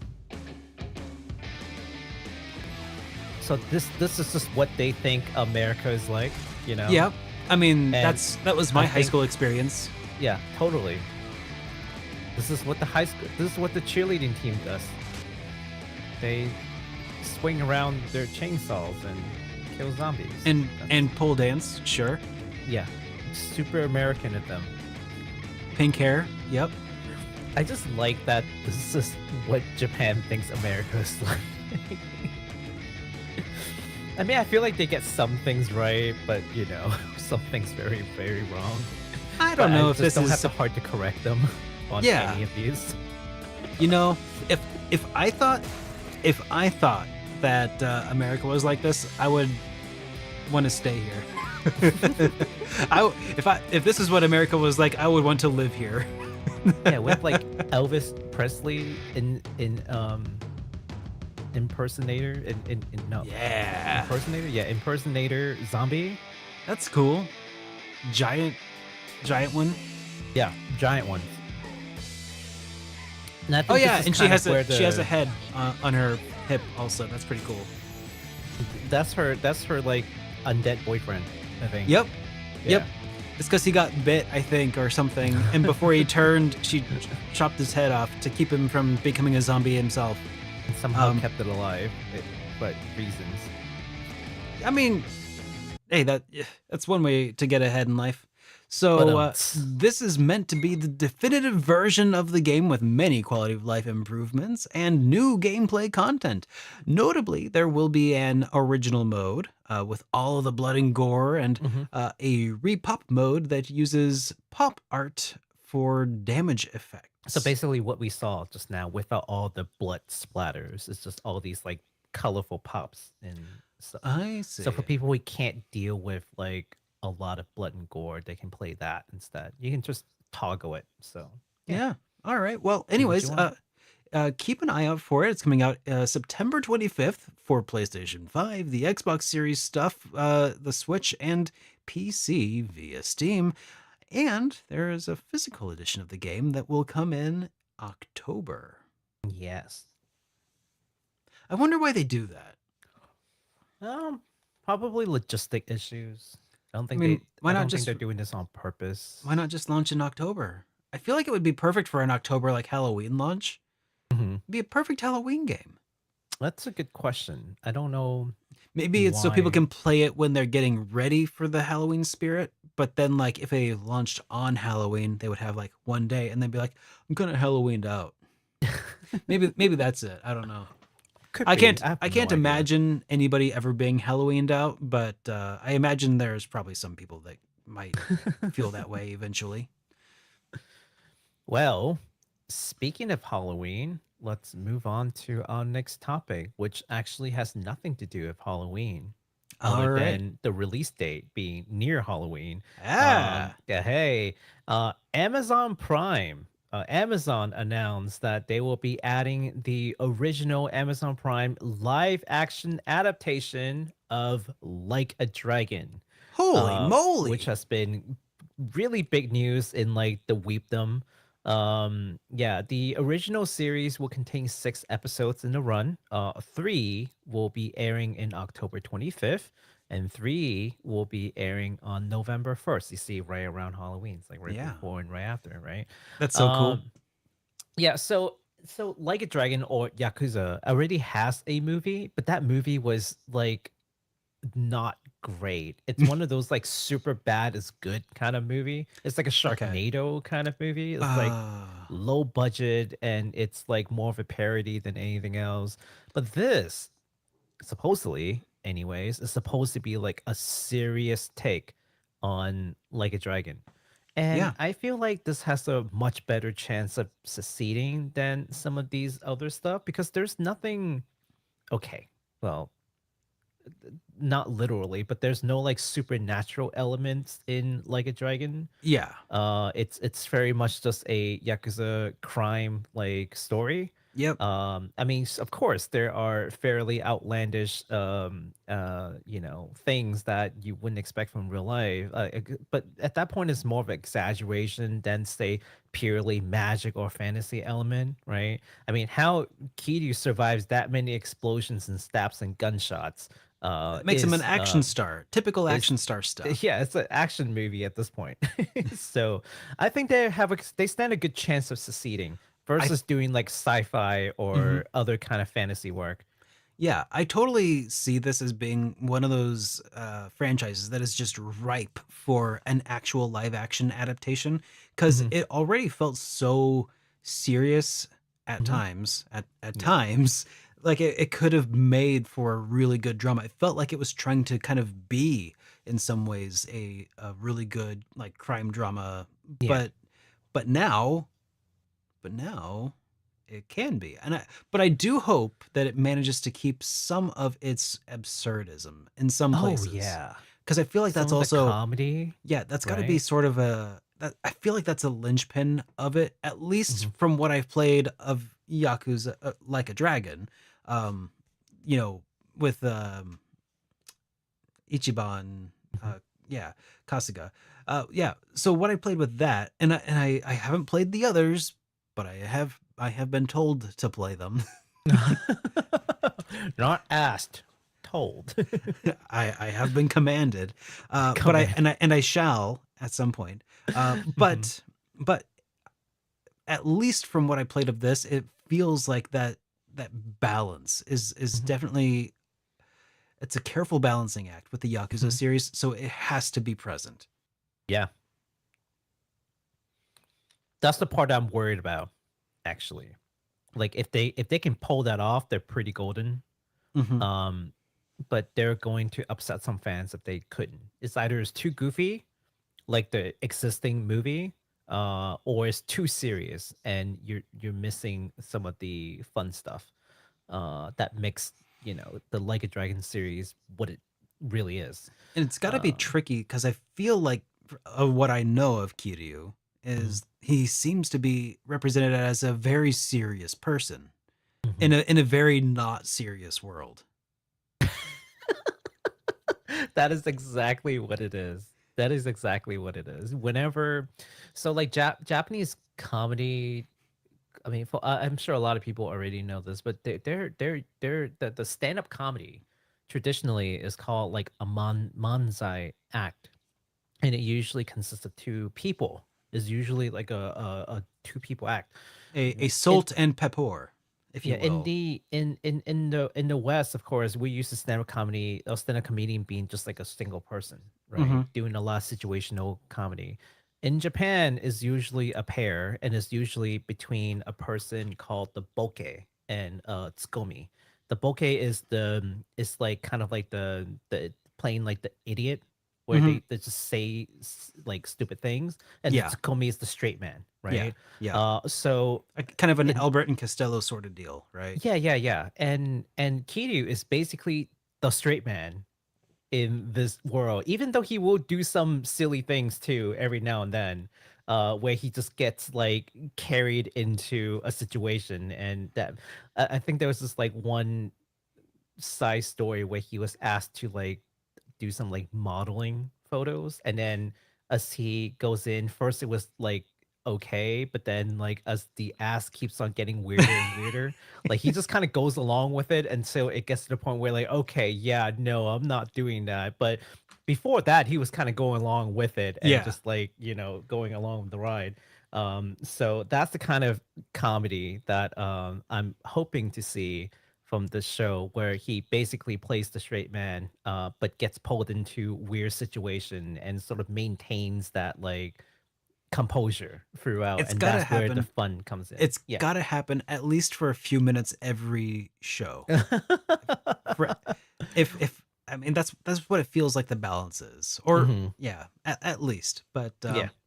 that's really exciting. And I knew that you would want to talk about this one too cuz you've been a fan of Yakuza since, as I mean, the entire time I've known you anyway. Yeah, I think I didn't play the like original. I started when they came out with Yakuza 0, and then my friend convinced me to play it after showing me the cabaret mini game, of which I played like maybe 7 hours at his place, just Uh-huh. sitting there playing the cabaret game. And then I'm like, okay, you know what? That's it. I need my own version. And I just never went back, man. Like it's just been a ride from 0 to all the way to I finished the latest main title game, which is like the eighth game, if you will. Um, and it's been just been like an emotional roller coaster, like every one of them, Dang. with all the frustrations and drama and laughters, and you really grow to love the characters. It's insane. Yeah. But yeah, but I would highly recommend anyone, Derek, who's not played the game series to give it a try. So, So I'm asking so nicely. I'm not commanding. Not at all. I'm just oh, guilt tripping yeah, yeah, it's a little different. bit. Coercion. Coercion is the word you're looking for. Coercion. Okay. Well, all right. Let's go ahead and move on to one more. We have one more piece of industry news to talk about, and Yes. I did touch on some of the results very specifically from a very specific perspective in JRPG Weekly Update. But we wanted to take a kind of a broader look at what's going on in this Capcom survey results for their Yes. super election survey. Um, Yes. So I'll go ahead and share my screen here, and we can start taking a look at this together. Mm-hmm. Yeah. So, yeah, we got. I feel like they did this right. Look how Yeah. fun this is. I agree. Here, let me Like, refresh this the is page really because fun. just to make it here's how fun it is. Look at that. It's so much fun. Balloons and all. Yeah, they got the little celebration going on. So there were 254,000 participants in this survey, which is pretty dang sweet. Yeah. And we picked out some questions that we got responses for that would, I thought, make for some pretty interesting conversation. So we're gonna go ahead and Yeah. scroll around here. Just scrolling down some general, demographic information. You Yeah, know. this was interesting. So Japan made up 21% of respondents, Mhm. and the U.S. made up 28% of their respondents, and then Yeah. and Good then job, guys. We Brazil. showed up and we partied. Brazil came in third, which was kind of surprised me. But I mean, 11%. Yeah. yeah, I mean, man, it's wild. And then I'm telling you, man, like Latin America, kind of like gaming culture is it's accelerating. The market is booming. You guys may not know this, but some of the top Twitch view like streamers are Latin American. And the reason why you may not know them is because they just speak Spanish. It's a huge and growing market down there. yeah, so yeah, what was this? I don't even remember what this was at the very top. Oh, this is just like to number one. Hey, scroll it down a little bit. Okay, scroll down a little bit further. Here we Yeah, go. there you go. Sure. Question 1. What Capcom games do you like the best? Yeah. Well, I gotta say, I do really enjoy Devil May Cry, and I never played any of Dino Crisis at all. Dino Crisis is like a PS1 title, and they only ever came out with like 1 or 2 games, I think. Yeah, it didn't get very much, but I think it was kind of a spin-off of the Resident Evil series, as I No. understand it. Or, No. or not, maybe not spin-off, but very similar in some ways. Similar, yeah. I think they use like the same kind of like game engine. They just, instead of zombie, you're killing dinosaurs. That's Yeah. basically it. It's like Jurassic Park, except you get to fight back. Yeah. So we had some really good showings here, I think, overall for, Okami coming in here at number 5 with Yeah. 8,000 votes.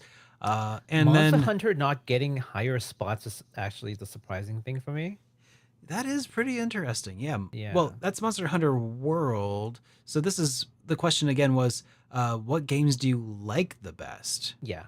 And there Wow. are limited choices, so it's not like a free form, like, you just pick.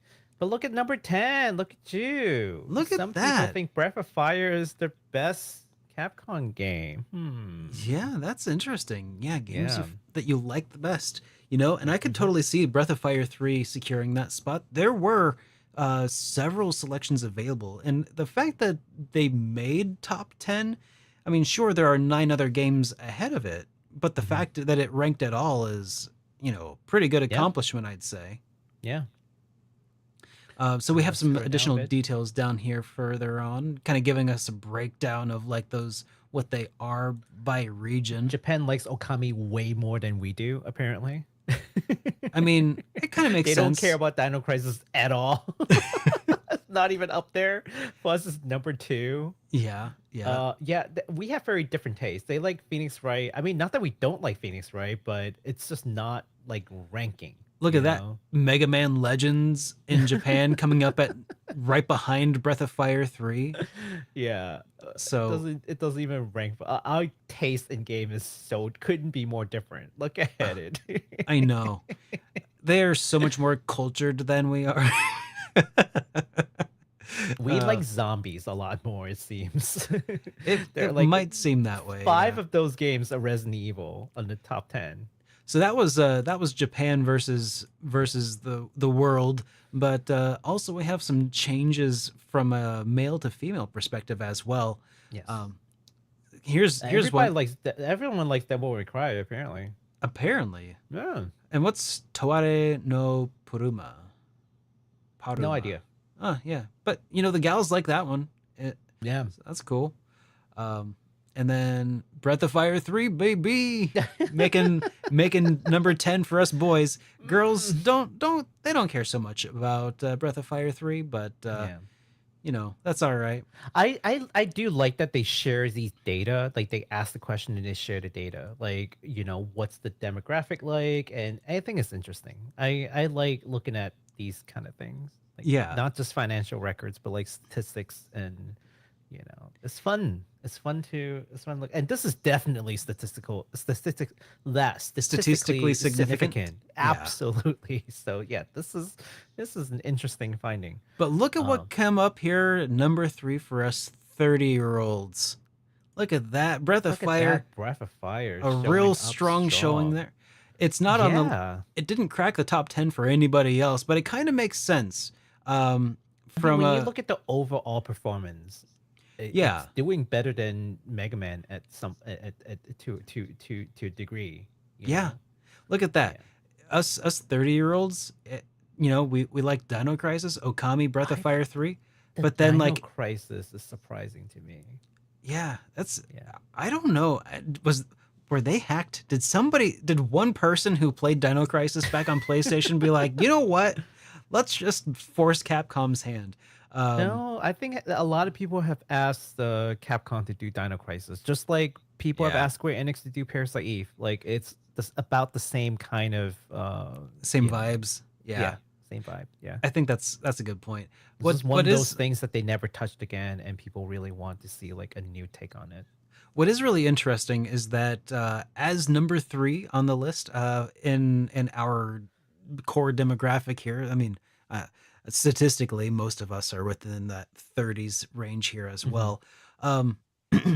What's really interesting about this, to my eye, is that it's been a long time since a good Breath of Fire title was released on any modern platform. The last Breath of Fire 3 was on PSP, which was like mid 2000s. So if we go from there, that was like 20 years ago. So it's no wonder that people in their 10 to 20s haven't ranked a Breath of Fire game because they haven't played one. That's true. But they also have Dino Crisis, so that's interesting. Yeah, but it's also much lower, and also it's got a cool name. The fact that it ranks at all, again, just surprising to me for 10 to 20s. And then the older folk, they also just really love Dino Crisis, Okami, and then Phoenix Wright, which is interesting. I didn't imagine 50, 60-year-old playing Dino Crisis, but okay. Yeah. That's reminds them the good old days of hunting those mutant dinosaurs. It's probably also got something to do with like not having to require super good reaction time, maybe. I mean, when they played it, they weren't 50, 60, so it's true. It's true. They were in their 30s probably. Yeah. All right. Want to move over to question 2? Yeah, question 2. What do we got? I don't think we have to look through all of it. No. Yeah. Question 2. Your favorite Capcom character. Yeah. Dante, man. Dante's is carrying. I mean, look at that silver fox. Of course he was gonna win. Of course he was gonna win. Yeah. He's so handsome. Look at that demon. And then we also got Leon Kennedy and X. X making number 3 is surprising to me. So X is a different character than Mega Man. Man, yeah. So yeah. But if you combine their votes, if people treat them like it's a single entity, that's 18,000. Yeah, that would be still third place. Number 3. So yeah, turns out Leon and Dante, they got 1 and 2 on lockdown. Yeah. It was pretty close too. They were only a couple thousand away from each other. So. I voted for X, so I feel vindicated that we are at number 3. I'll take number 3. And poor Aramatsu from Okami coming in at number 10. Jill's not doing too bad for herself, But where's Regina, by the way, is Dino Crisis. Yeah. Where is Ryu? Not No, no. I'm no. Breath of Fire Ryu. Anyways, let's look at Japan versus the world. I don't know. Every time I say Japan versus the world, I keep thinking Everyone like, likes Dante. yeah, everybody. Everyone likes Leon Kennedy. Yep, yep. But only the West like X. Like Japan does not care for Mega Man I X feel a at little. all. I do take it a little personally that I don't see. We got Miles Edgeworth here. Yeah. We got Miles Edgeworth, but where is Larry Butts? Okay, Mm-mm. I feel personally Unfortunately. insulted by the lack of Larry Butts in here. Unfortunately, did not make it to the list. We did get. Oh, you know what? I know what happened. I know what happened. You see this? Miles Edgelord's here. Look, number 8, number 10. Mm-hmm. We got Ryu, but Yes. it's the wrong Ryu. I think people they were trying to vote for the Breath of Fire Ryu, but that's the thing. Simply pick the wrong character. But for real, they had a bunch of different Ryus available. For each, they didn't just count like Ryu from like Breath of Fire 1 through 6 as like. I mean, sorry, Yeah, but they're different 1 through 4, incarnations, though. right? It's just like Mega Man. I know, Like, they have but here's the different version. but here's what I'm saying is Ryu from Street Fighter 2 is the same Ryu as Street Fighter 3, 4, 5, on and on. It's the same dude. He's been in so many games. Same with Dante and these guys. These all got multiple appearances in multiple games. So you're saying it's not fair, right? Yeah. They should keep the same. They should keep the same view for I'm- Breath of Fire from now on. I'm Is just that it? saying what they need to do is divide the number of responses by the number of entries they've gotten. Oh my god. I've figured out a way to game the system, fellas. Let's go. Let's do it. You got to make it fair. I want votes per game, okay? Shaking my Votes per head. appearance. Suddenly Dante, divide let's see. Dante's got how many 5 games does he games. bet? 5 games. Yes. Oh, so that's like putting him at about 500 votes for Japan and 5,000 for that puts him well behind. Oh wait, no, X has 3 or X 4, has a right? lot of games. So let's keep X going. has Let's like keep going. 10 Mega Man doesn't Or even 8 rank games. anymore. Suddenly he's just disappeared. Yeah. Feline Regina actually is ranking quite a bit higher now. from the Dino because Crisis. I think there are only 2 games if you want to do it that way. Let's do it that way. Yeah. I'm making my own results here with blackjack and hookers. Well, I'll move to Q3 probably. Oh, sure, yeah. Otherwise, we could spend all day looking over We can these. spend all day with the fine details. Yeah. All right. Yep. Let's move to Blah blah blah Q3. blah blah blah blah blah. Q3, what do you look for? You skipped it. Oh wait, yep, there Yeah. it is. I think Q3 is like one of those boring questions. What do you look Wha- for in Capcom games? Yeah. Like, okay. I mean, yeah, they're all Yeah. kind of like good things. Yeah. I don't know. I think the main point is that people care a lot about gameplay. I mean, if you look at the chart to your top, yeah, right there, yeah. you see that like gameplay is the big thing. Mm-hmm. And The graphics and are worldview, like so graphic and story worldview, like that's like takes like a slightly backseat, but gameplay. yeah. It gameplay doesn't is- feel like they had equally chosen options available. Yeah. It feels very much like a foregone conclusion. Like what's important in the games.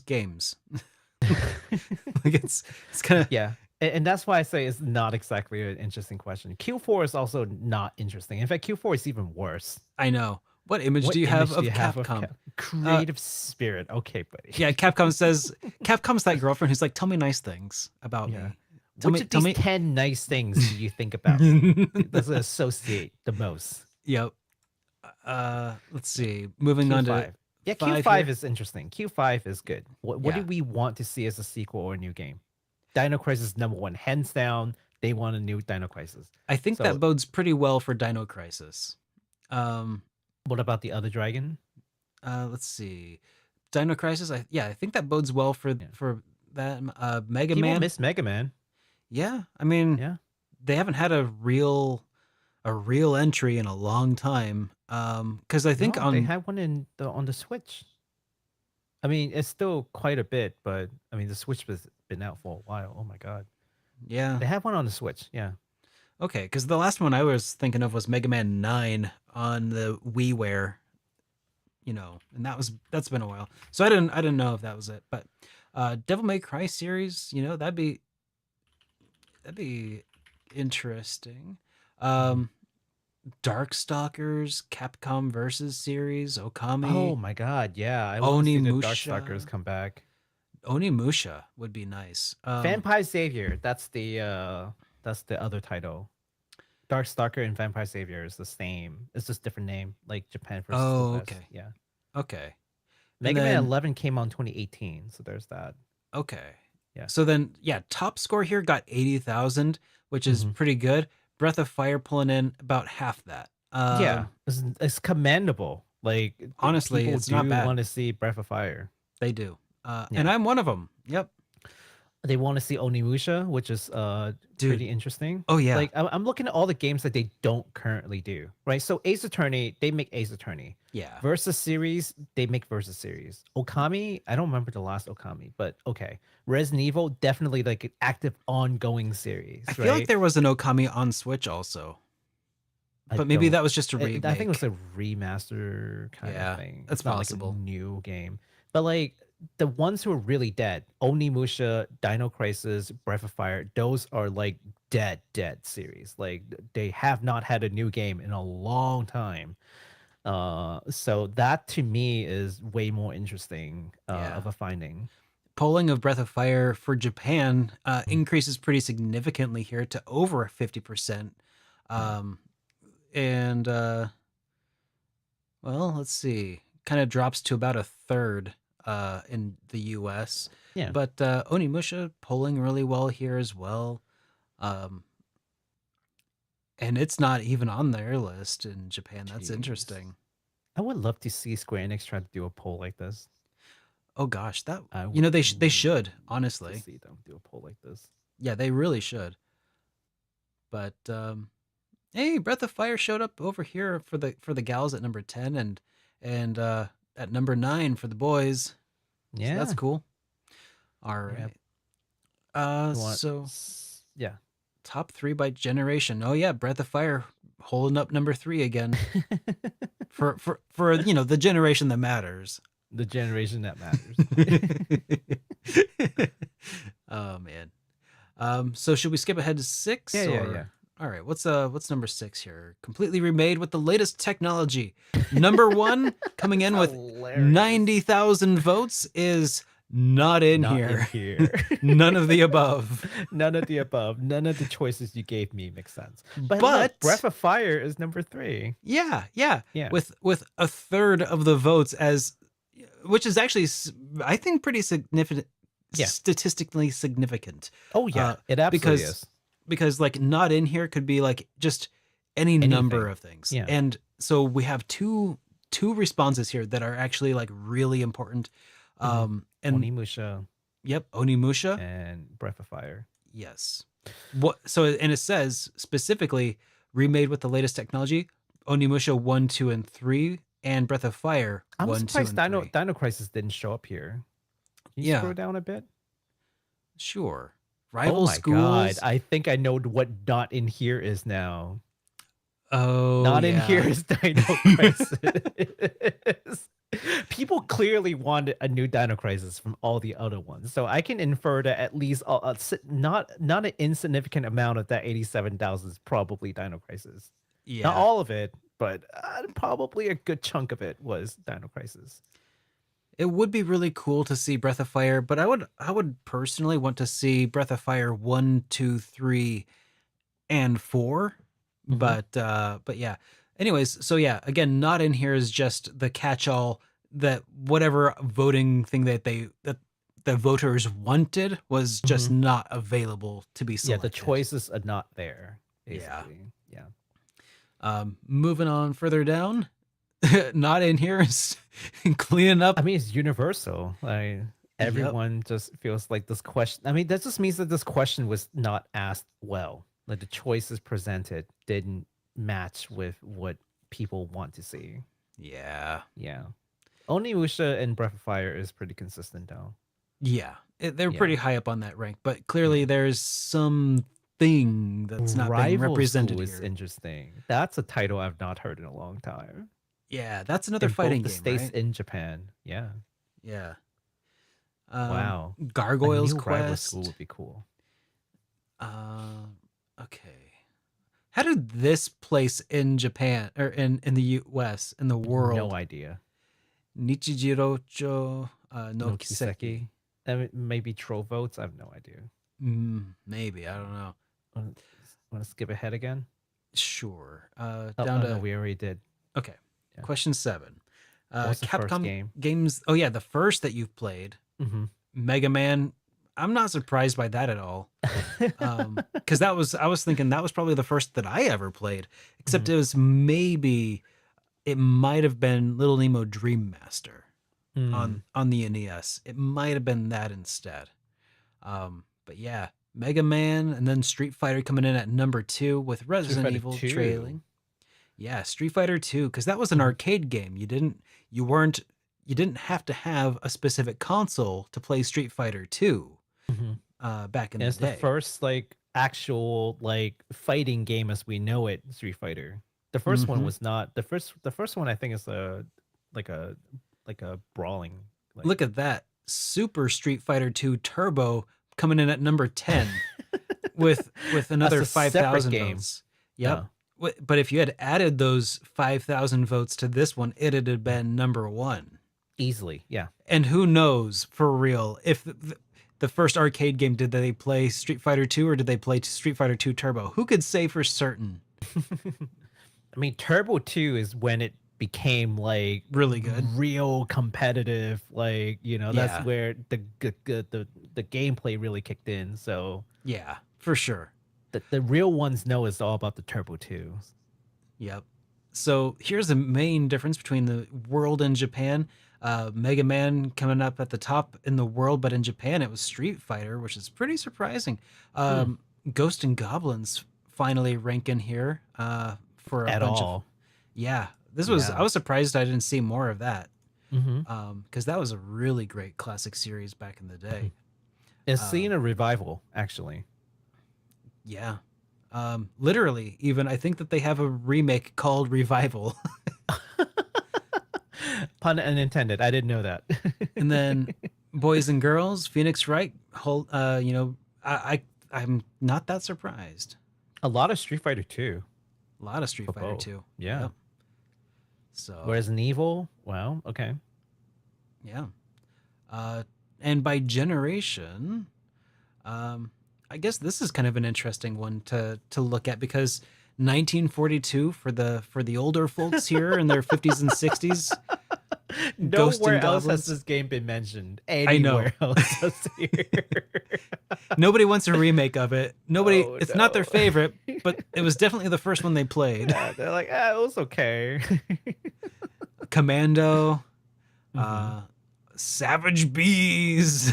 Savage Bees, not the Savage Bees. But yeah, in the younger generation, I guess the Resident Evil, is kind of a big one for them. Resident Evil 4 specifically. Mega Man X making it for number 4 for them is surprising. And Mega Yeah. Man, for that matter. It does seem a little anachronistic, doesn't it? Yeah. And Resident Evil. Holy crap. I Yeah. didn't think that they'd be old enough to play those as their first title, but here we are. Yeah, right. Probably Alright. Gen X parents like throwing the console at them, be like, "Here, this is what I played when I was a kid." I mean, that's what I would do. Just Yeah. here, play what I played. Be like Yeah, me. play what I played. Let me live vicariously through you. This is why I'm not a parent. What game has influenced you the most? I think I picked Resident Evil. Not Would ya? 4, like the base one. Yeah. That was like the first horror game that I played as a person. I legit think it was Breath of Fire 1 for me. Because I mean, it was one of the first Capcom games RPGs that I played when I was looking for a bunch of RPGs to play. And I loved the visuals, and I think it just drew me ever further into the RPG genre where I am today. I'm still stuck here. I've lost many nights of sleep playing Resident Evil as a small child. Man, I was could a small never. child. I think I was like 12 at that point. I mean, that's still a Still, child. You were just a large child by that point. At like many nights of nightmares. These are some pretty interesting results. Yeah. Was there any other really interesting questions? Number 9 is still good, and number 10 is bleh. Okay. Any All right. complaints? Complaints. Reboot IPs. with Reboot a, IPs.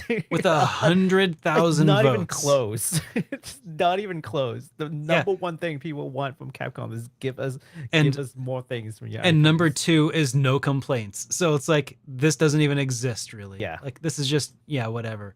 And then Yeah, whatever. slow release of new numbered titles. Like, oh yeah, I guess that kind of counts for Breath of Fire also. Number 5. Who complains about number 5? Too many sales. You don't want it. Too many sales. You're doing too many discounts. Stop it. Yeah, I feel like that's a garbage vote. Like, Yeah. Ugh. What a too many waste. sales. It's kind of like and who made that even an option to put on there? Capcom back patting themselves on the back. We're too generous. Oh my gosh, I can't believe how generous we are with all of our sales. Ugh.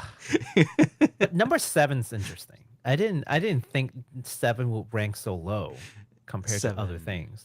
Not Not sequels, but new IPs. So like people Oh, don't yeah. care for them to do too many new IPs right now. In fact, if you compared 1 and 7, Oh yeah. yeah, scroll up a bit. Yep. Yeah, 100,000. Reboot previous IP, which is directly contradiction to not only sequels but also new IP. Yeah. So reboot previous IP versus new IP. People pick reboot IPs. Oh yeah. Yeah, like 10 to 1. Mm-hmm. And I believe that. I believe Yeah. that wholeheartedly. You know, I have some interesting observations interacting with like the RPG community pretty often, and that is that like I people complain about reboots and remakes, but also when it comes to a game that they really liked, they want a reboot and a remake. Number 8. Or sometimes people say I want a game that does something new and different, and then something new and different comes out and they're like, oh, this looks boring. Number 8, becoming very mellow recently. What does that even mean? They gotten lame. They lost You their guys got edge. mellow, man. Yeah, you're too mellow, bro. Yeah, so some of these are silly, but I think number 1 for 7 is like the big takeaway is Yeah, people by and large want to see reboot of their previous IPs. They actually don't care about new IP as much as we may think. yeah. Nobody really wants anything new. We like reruns. All right. Yeah. Okay. So- yeah. Number 10 is just like a BS question. Yeah, It what was like, number 10? How satisfied are you with us? And Oh yeah. whatever. Oh yeah. No one Okay, cares. here I'll Yeah. share one more time. Okay. Yeah, it's just to be fair, Yeah. we Would you welcome support all of yours. Capcom? I don't know. It depends on how Capcom behaves. I picked number 2. Yeah. So did I. I mean, you could turn into a Square Enix. I don't know. I mean, it's kind of like, no, 800. No. I hate you so much. I gotta voice my opinion here. Oh boy. Yeah. So isn't that fun? I think the main takeaway is this. If you are a person who has been really waiting for a Breath of Fire, we may see one. It's not the highest ranking, but if you look at the overall performance of the votes, it's pretty good. I'd say it's like probably top 5 contender of like a new game, especially because people want to see reboots of OIP. So if that's their number 1 want, then we have to look at what are the OIPs as in things that they haven't done in a while. So Onimusha, Dino Crisis, Breath of Fire, those are my like top 3 contenders, I think, for things they have not done in a while that people seem to really want to see as a new reboot. Yeah, like when I was initially looking over all of these, it struck me as like, Breath of Fire did well, but like when looked at it on an individual by individual basis, it looks like Breath of Fire ranked pretty low. Like, oh, these are my favorite games, Breath of Fire is like number 10. So that means like maybe Capcom would have 9 other games they might draw from for, scratching this particular itch. But when it comes to like you said, the big thing is people want reboots and remakes. And then that one is like one of the only ones on the list that ranked consistently well, besides Dino Crisis, that is ripe for a remake and a reboot. This is Onimusha. That's Onimusha. that too. We haven't had And Onimusha since what, PS2, PS3, PS. I Yeah. want to say PS3. Onimusha Tactics. Oh, that does not count. That's a silly spin-off. That does not count. Okay.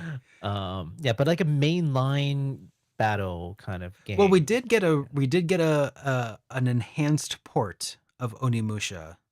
Yeah. But yeah, it doesn't quite scratch that itch. It is not a remake with full graphics of the modern era, They just want a new game or something, something brand new, not a remaster. Don't just touch up the graphics and like make us pay for it again. Like give us something new for these IPs. Yeah. So we'll keep the IP, but give me something new based off of it, is what people are saying, I think. Like Breath of Fire, don't just remake the first one and call it a day. Like, I mean, it could be that too, but what I'd like to see is you take that world, that what makes that IP, and you make something new with it. Same thing with Dino Crisis. It's not necessarily just like, oh, just remake the first one and we're good. Like, no, take that world, take the characters, give me a new game. Yeah. Right. So, All right. Well, let's go ahead and move on to responding to some of the super chats that have been streaming in throughout the day's show. okay. Kicking us off here, we got Still Alive, who says, here's a question I just asked the GameFAQs switchboard. How do you usually feel when a game isn't really hooking you and then someone tells you, bro, just hang in there, it gets good after X number of hours? Well, Huh. I mean, so here I have experienced it where games do eventually get really good after several hours. Yeah. And I guess I'm guilty of this too. Not just with games, but also anime. Like Hunter x Hunter does not end the same way that it begins. Like it begins very mellow, very slice of life, and eventually it ramps up and builds and builds and builds and becomes something monstrous by the end. And I love it for that. Trails in the Sky is another example of a very similar, starts off very mellow, slice of life, but builds and it builds and it builds on itself. But the thing is, sometimes in like an anime, building up can take place over the course of 3 or 4 or 5 episodes. And then by that point, you're 2.5 hours invested, maybe less, honestly. Each episode's 20 minutes now. After all the commercials and recaps and exactly. Yeah. Like maybe 15 minutes of actual watchable content per anime.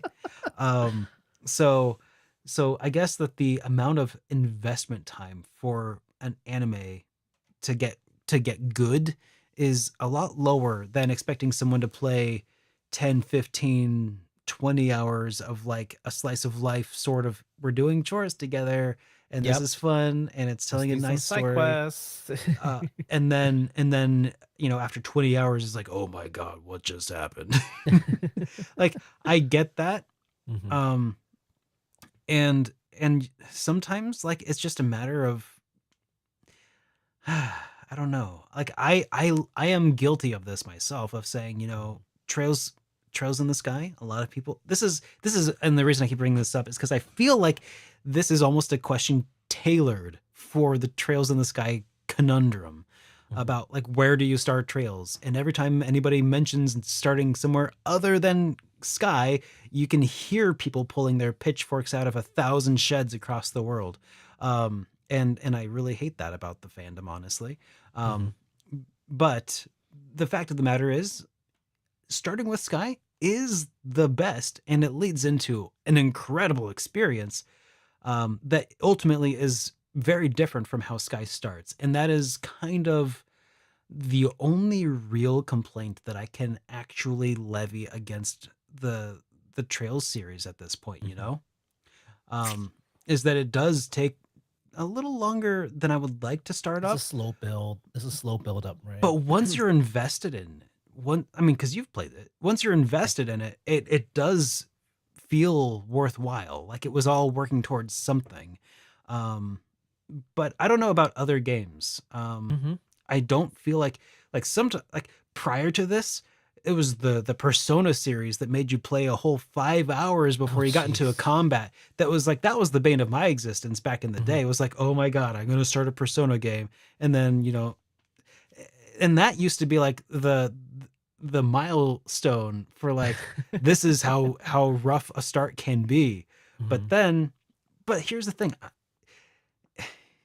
Trails is it starts off as a slice of life that becomes a really incredible shonen, Hmm. but not everybody who likes shonen likes slice of life. So it's like, I don't know. I don't know how I would respond to that in general unless I Yeah. knew for sure that it was eventually going to turn into something I liked. Um it's a tough pill to swallow. It's a hard ask. What do you think, Baku? Um, I mean, this is why like trusted review matters because, and it's not like a movie critic or a book critic, right? Because the level of commitment that you need to spend on it. So, for example, a book, if you don't care, you could jump pages and start reading something down and then come back. You can do that. Mm-hmm. Okay. For a game, you can't just do that. You can't be playing a JRPG. You're like 15 hours in, you're not feeling it. You can't just let me skip to like hour 30 and be like, let me just take a peek at it. And you can watch a YouTube video, you can watch Let's Play, but it doesn't work the same way, right? Because again, you play the game.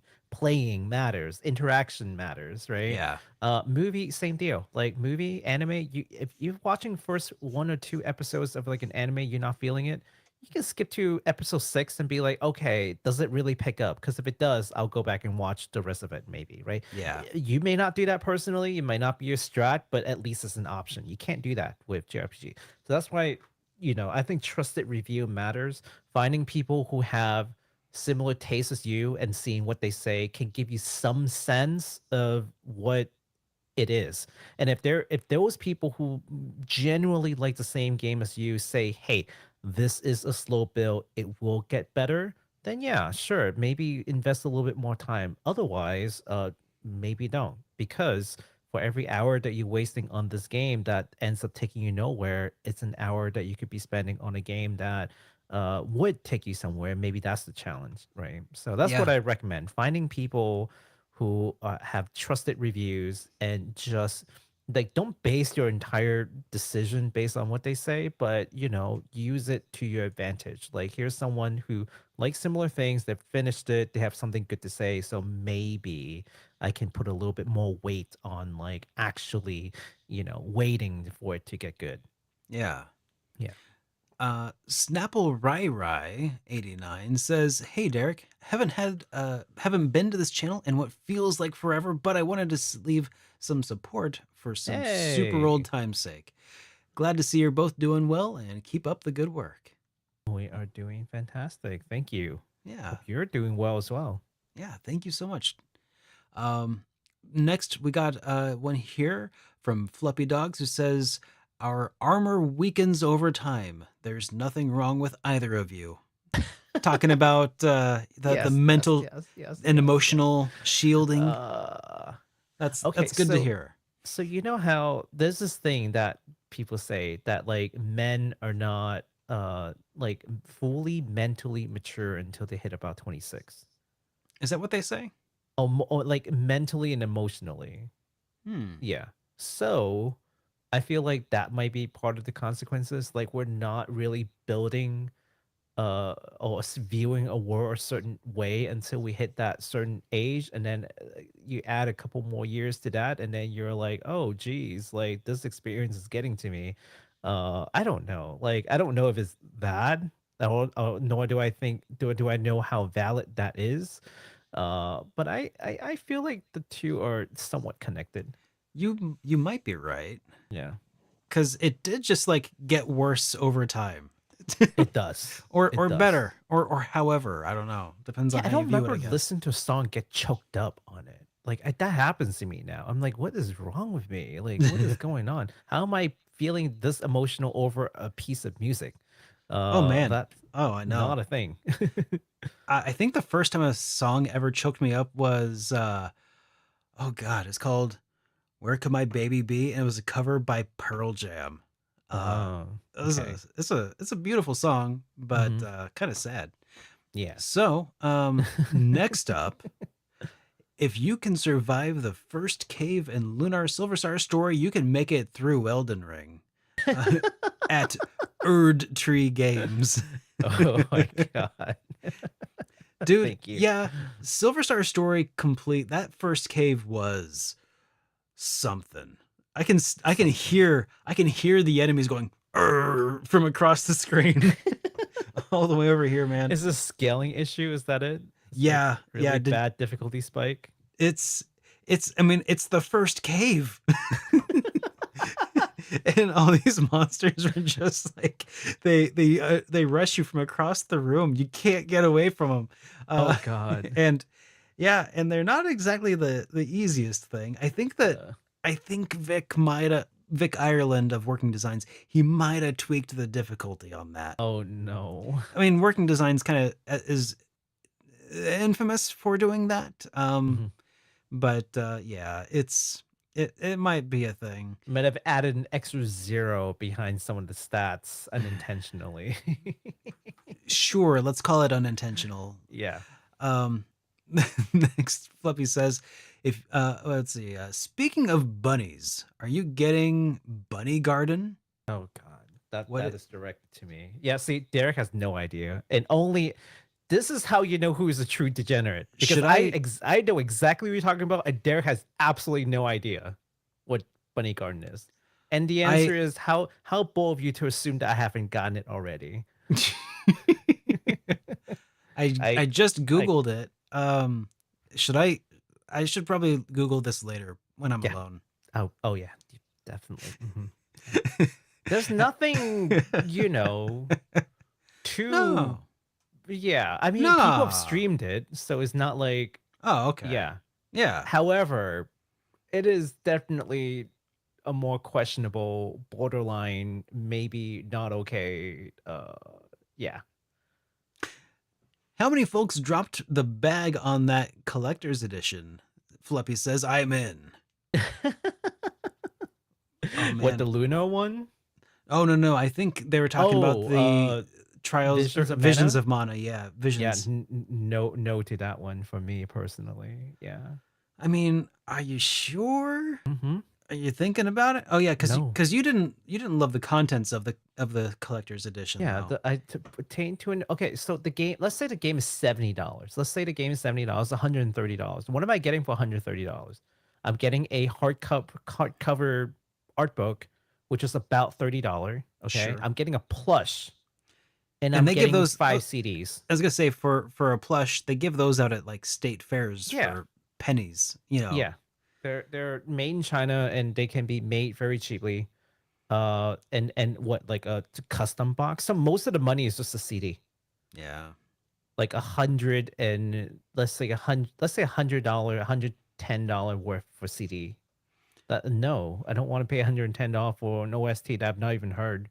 I was gonna say, did you know that CD burners exist? Yeah, exactly. Yeah. I Yeah. don't know. Anyway, no to that. Yeah.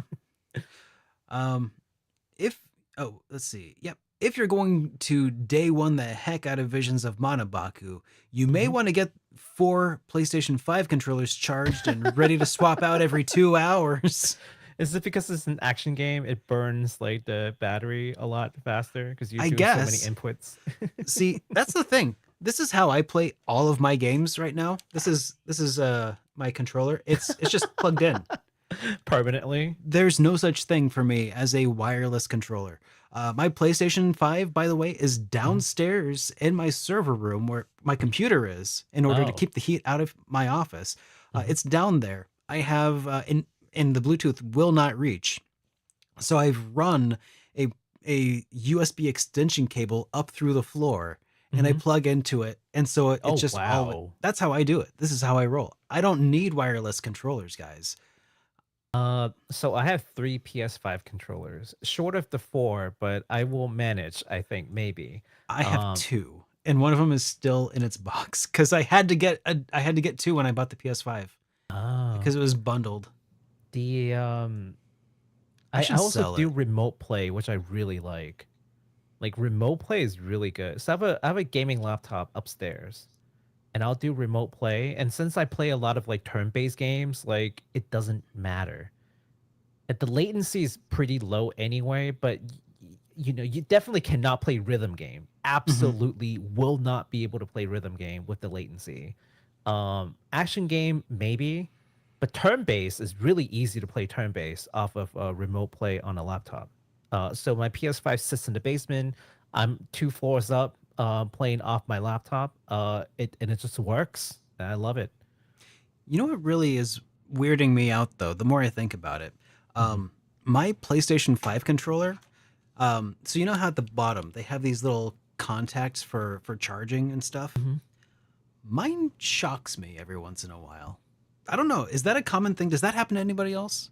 That's never happened to me, but if Like it happens to you, I had to put electrical tape over those contacts because it kept like I kept picking the controller up and I'd be like a little like what the do you get crazy sweaty gamer hands? Is that it? no. I mean, even then, Especially it's now that I put my computer and the PS5 in a completely different section of the house. Like mhm. my office is like nice and cool. I even have a dedicated like air conditioner just in case. Um, but my hands don't actually get sweaty. It's Okay, nice. so it's not that. Yeah, No, I don't know, man. That's crazy. I think it might just be shoddy electrical in my house. I live in a 1950s home, so it's I mean, probably it. either that or maybe the controller's just faulty and it's gonna shock the living crap out of you. Oh, it's not doing it now. I got that electrical tape over it. You know, just gotta. Anyway, um, Still Alive goes on to say, do either of you have any tips to calm down your gamer rage and anger when you reach a frustrating part in a game? Other than get good, I mean. Um, Walk away. Walk Bro, away. have you seen me? Have you seen me rage? I might Well, have have raged a you? time or two. Well, have you? I might have raged a time or two. It doesn't happen very frequently. I Mhm. think the last time I raged was oh man. I wish we were on Twitch right now because I know my Twitch stream could remind me of the last time I raged. Mhm. Oh man. I know that Kingdom Hearts had some like Kingdom Hearts. Oh, chain of memories mhm. had some really rage inducing moments for me. Okay. Oh my god. Well, Quest 64, No, 65, no. Quest Quest 60. 64 it's Quest 64 was easy enough. It was fine. Um Arc-Rise Fantasia might have Oh, had Price some Fantasia, yes. yeah, but there was some confounding variables with that one. Mhm. Anyways, ways that I deal with my gamer rage is to, you know, disengage for a little bit, come back later, take a Mhm. walk, breathe, Yeah. you know, and then maybe watch somebody else, watch a YouTube video. I just shift my attention to something else. Mhm. You know, because if something's making you mad, it's gonna make you worse. That's the thing. The madder you get, the duller witted your mind becomes. Yes. Um, and that's just good general life advice. If something's making you angry, turn it off. Get rid of it. Mhm. At least like if like social media, for instance, I don't do that. Yeah, Except for remove yourself from the situation. this is Yeah. YouTube is my exception to my social media disengagement. Um, and begrudgingly sometimes I use Reddit too. Um, Oh, well, I like Reddit. most of the time. I liked it better when it had moderators. Oh yeah, Uh, yeah. I but still hate that was the move. I know it's so stupid. It is so Um, stupid. but yeah, just if something makes you angry, like if it depending on what it is, if it's making you angry because it's putting bad things into your life, get rid of it. If it's making you frustrated, put it down for a while, come back when you're, freshly rested, fresh mind, and then try again. You'll probably find that you have a better time, after some sleep. But yeah, Yeah. life is a garden, and not only do you need to dig it, you need to weed it sometimes. Yeah, it's true. And remember, you can't lose, but you can't get rid of temper by losing it. That's right. I don't know what that. Oh, I see. That's That that's jokes. that's a pretty good pun. That was a good one, right? Yeah. That was pretty good. I Next forgot up, where I learned that. Okay. Fluppy says, "Where is the complete Trails collection? Didn't Japan get one recently? I remember a topic on HitPoint in 2013. Also, blah blah blah. Breath of Fire. Just take my money." Well, I think we were talking about maybe not a complete collection, but at some point I thought they were talking about maybe remaking Trails in the Sky. I don't know. A complete collection. Yeah, I don't remember. I mean, if you want a complete collection, you're stuck doing it on Steam at this point, I think. A manual collector's edition, if you will.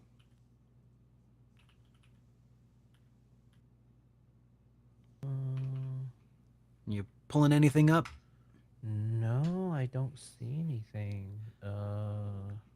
Well, if you heard about it on HitPoint in 2023, I don't know. We were young and different back then, acting fast and loose with our rule. I don't know. I'm just kidding. I'm just making excuses. I don't know, I man. don't. Doesn't ring any bells. There's a 1 to 4 collection. Yeah. Yeah, there's a 1 to 4 complete box. So Okay. So there's a Trails Cold Steel 1 to 4 collection box with Reverie, like in a same thing. So 5 games collection box. That's the thing. Oh, yes. Yes. Okay. Yeah. So yeah, Japan got that one though. That was a Japan exclusive, right? Yeah, Because so for anyone who's wondering what that is, this is the Kiseki box. 5 games. yeah, the in a Kiseki collection. box. Yeah, and they would not be able to do that in the United States because of the rights holders for distribution in the West are different between Cold Steel 1 and 2, which is Exceed, and Cold Steel 3 and 4, which is Nisa. So so there's Yeah. no way to package those together in the United States at this time. Not this neatly. Yeah. So Steam. Sad. Yeah. Okay. So yeah, I think I know what you were asking about. That's what we're asking about. Let's see. Fluffy says, "Was Dominion in charge of reporting the Capcom voting data? Something seems off." No. Be careful, man. Dominion might sue you. Oh man, I'm A defamation suit's coming, sir. oh man. Geez. Let's see. Breath of Fire 1 through 2, or 1 and 2 with an HD 2D treatment, while Breath of Fire 3 and 4 get a remaster modern console. Make it happen. Oh yeah, and Yeah. a new Breath of Fire entry. That would be ideal. That Yeah. would be every Breath of Fire fan's like dream would be to see that. Yeah. Dude, I think the retranslation alone for Breath of Fire 1 and 2 would just be so killer. Mm-hmm. I feel like those two in particular have a really, really rough. I mean, the first one barely had any text at all. So even though it was localized by Squaresoft, I think that they were just dealing with a massively constrained like amount of ROM chips that they were Mhm. able to work with. So like yeah, so that's part of it. And then Breath of Fire 2 was localized by Capcom and they just they had a much bigger script that time around, but they just were not. Maybe Squaresoft was charging by the word. Maybe that's why it was so brief in the first one, and why they chose to go their own route in two. But two was so rough. So yeah, those localizations alone, and then modern remasters of 3 and 4 would be incredible, dude. Especially like add widescreen support, give it proper scaling. That'd be really nice. And then maybe some rebalances. If only. Let's see. And at what point does a needed investment transform into a sunk cost fallacy? What is that a reference to? I don't even know. Geez. But it's a good question. Okay. It was in relates to Okay. in relates to playing a game and getting invested in the game. Not a monetary investment, but a commitment investment into getting into a game or a series or something. At what point does needed investment transform into sunk cost? When you realize that that it doesn't in fact get good. when all indicator tells you that it will not be better, and you still decide to go on because you have already spent so much on it, that's where the sunk cost fallacy kicks in. And they're not mutually exclusive conditions. It could be that the sunk cost fallacy drives you further until it does get good, and then in retrospect it looks it was all worthwhile in hindsight, and you can say, those costs weren't sunk in fact. And maybe that's No part of costs it. were sunk in this process. Exactly. So it's like, it's all a matter of perspective, and if you give up or not. I guess if you give up, then those costs were sunk. But hey, you might have enjoyed the game and gotten all the way to the end and then realized that you were too strong, and then you quit playing the game. Does that mean that the whole rest of the game that you were playing is a sunk cost at that point? Right. Like, it's so, I don't know. It's a matter of perspective and how it worked out in the end, I guess. Like, I think in this specific case, do the ends justify the means? Hindsight's 2020. Maybe. It's tricky. It's an interesting question. Have we been streaming for? Yes, this episode's gone longer. It is now 10:30. That's insane. How did this happen? Baku, we started this day, we're like, I don't know, there wasn't really much to talk about. No, you know what? It's the Capcom. It's the Capcom. We went through all the Capcom stuff, and That's that took true. a little bit of time. That did take some time. Well, everybody, I hope you enjoyed today's episode. Time really did get away from us. But if you enjoyed today's episode, be sure to give it a like or a thumbs up on whatever podcasting platform of choice you're listening on or watching on. It really does help the channel expand our dominion. Yes. Soon, Tell- we'll be tell able to take YouTube over this the is world. awesome. And if we do take over the world, there will be more Breath of Fire in it for you all. But until then, guys, have a great rest of your night, and we'll see you in the next one. Have a great day, everybody. Bye-bye. Ba-da-ba.